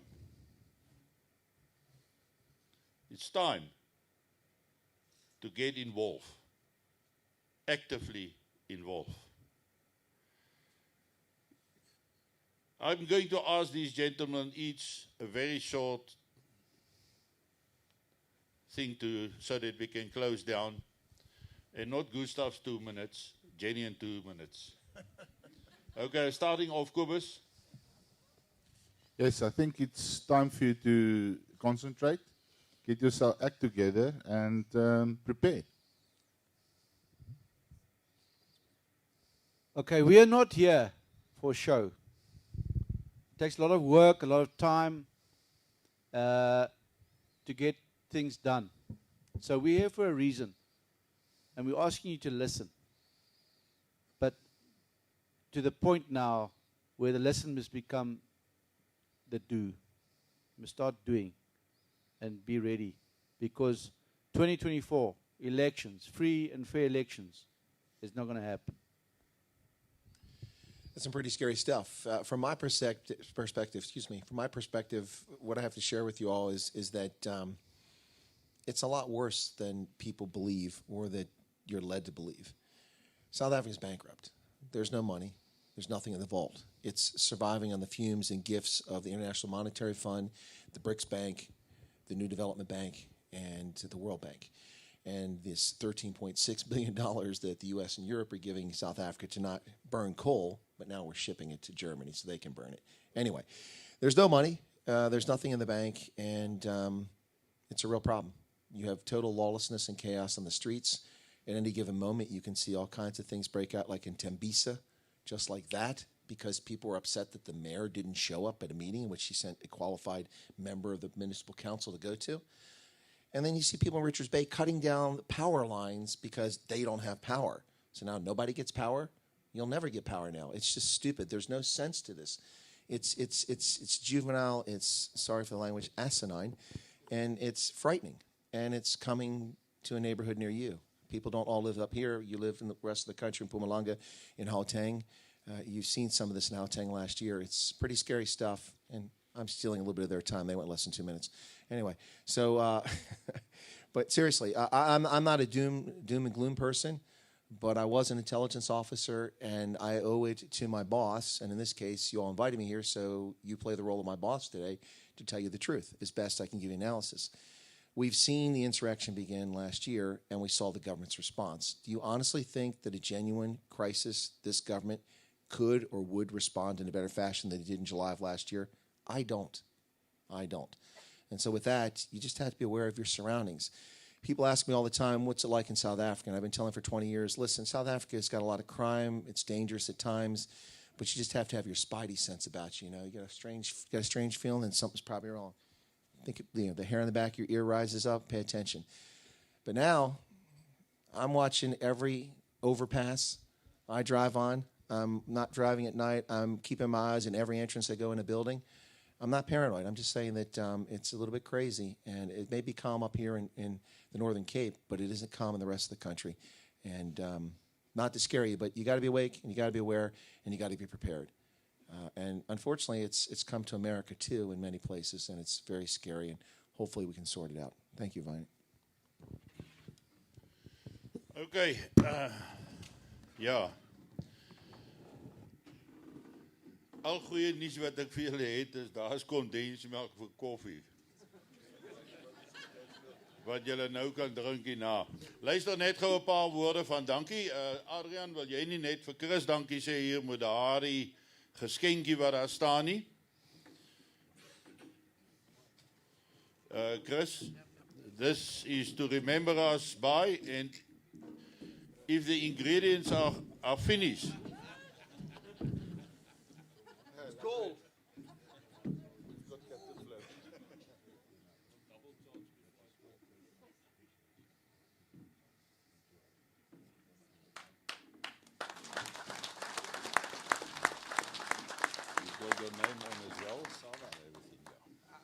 joking when I fell, but it is heavy. I'm going to have to pay for excess baggage. Probably. Okay, dan net baie dankie aan al die dames daar in ons kantoor wat gehelp het om voor te berei. Die twee Mariëse wat hard gewerk het, hier saam met Adrian, Arnold en Sharon en almal wat 'n bydrae gemaak het. En dan wil ek ook vir Barry's dankie sê vir jou seremoniemeesterrol wat jy vervul het en die feit dat jy al die pad van Bloemfontein af gekom het daarvoor. En dit was alles vir die veiling, want ek het geweet. Ek het geweet. As ek kyk hoe hy daai wyne afsmeer aan die veterane, man, dat is 'n cheap wyn wat hulle koop. Betaal die manne baie geld daarvoor. Maar in elk geval, dan wil ek Jan, vir jou en Nicolien baie dankie sê. Ook vir julle bydrae, Eben. Ook gisteraand wat julle gehelp het daar aan die ander kant, ons waardeer dit opreg. En Adrian, jy het rondgehardloop, maar ek het jou hierna toe laat kom en gesê, kom, raak die edge, laat jy bietjie besig raak en nie net droom nie, maar kom doen. En toe sê hy eendag vir my, maar luister, daai naamlyste wat jy hanteer, want ek hanteer self al ons verdediging naamlyste, hy sê hy sal dit doen. Ek sê, is jy seker? Hy sê, ja nee, hy het baie tyd op hande, weet. En ek sê, okay, doen dit. Hy kom nou een dag af by my, hy sê, hoe het jy dit alleen gedoen? Want dit is een hengse werk. Adrian, en behalwe daarvoor, vir al die ander goed wat jy gedoen het, ook baie, baie dankie. En so aan Erin, vir jou en jou mede-klankmanne en beeldmanne, baie dankie. Ons het die hele tyd live gestream, julle sal hierdie koet gaan kyk. Ek waardeer opreg. Wie het ek nou uit... Ek het hom gesê, Sharon, nee, waar sit sy? Daar sit sy. Sharian, Engelse naam, Sharon. Sharon en Nadia, baie dankie ook vir julle hulp en die verkope hier agter. En mense, as julle môre huis toe gaan, ry veilig, kom veilig by die huise aan en baie, baie dankie dat julle hierdie eerste poging van ons geondersteun het. Ek glo ons kan weer so iets in die toekoms doen. Ons moet dalk net vroeër begin, so 4:00 in die middag. Dan kan ons mens verder kom in die aand. Want hierdie plek maak nou 12:00 toe en ons het die plek tot 12:00 toe. So daar is nog 'n paar minute oor vir iets saam kuier en lekker gesels en so aan. Van my kant af, Gustav, baie dankie ook dat jy hier was. Daar's verskeie ander mense wat ek voor moet dankie sê. Ek gaan mense vergeet in die proses. Ja, Bia, dankie dat jy gekom het, opgedaag het, nee. Sy kyk vir my aan asof ek moet iets sê. Right mense, baie dankie. Lekker aand vir julle. Ek en vir my vriende het saamgekom om 'n boodskap van hoop te deel.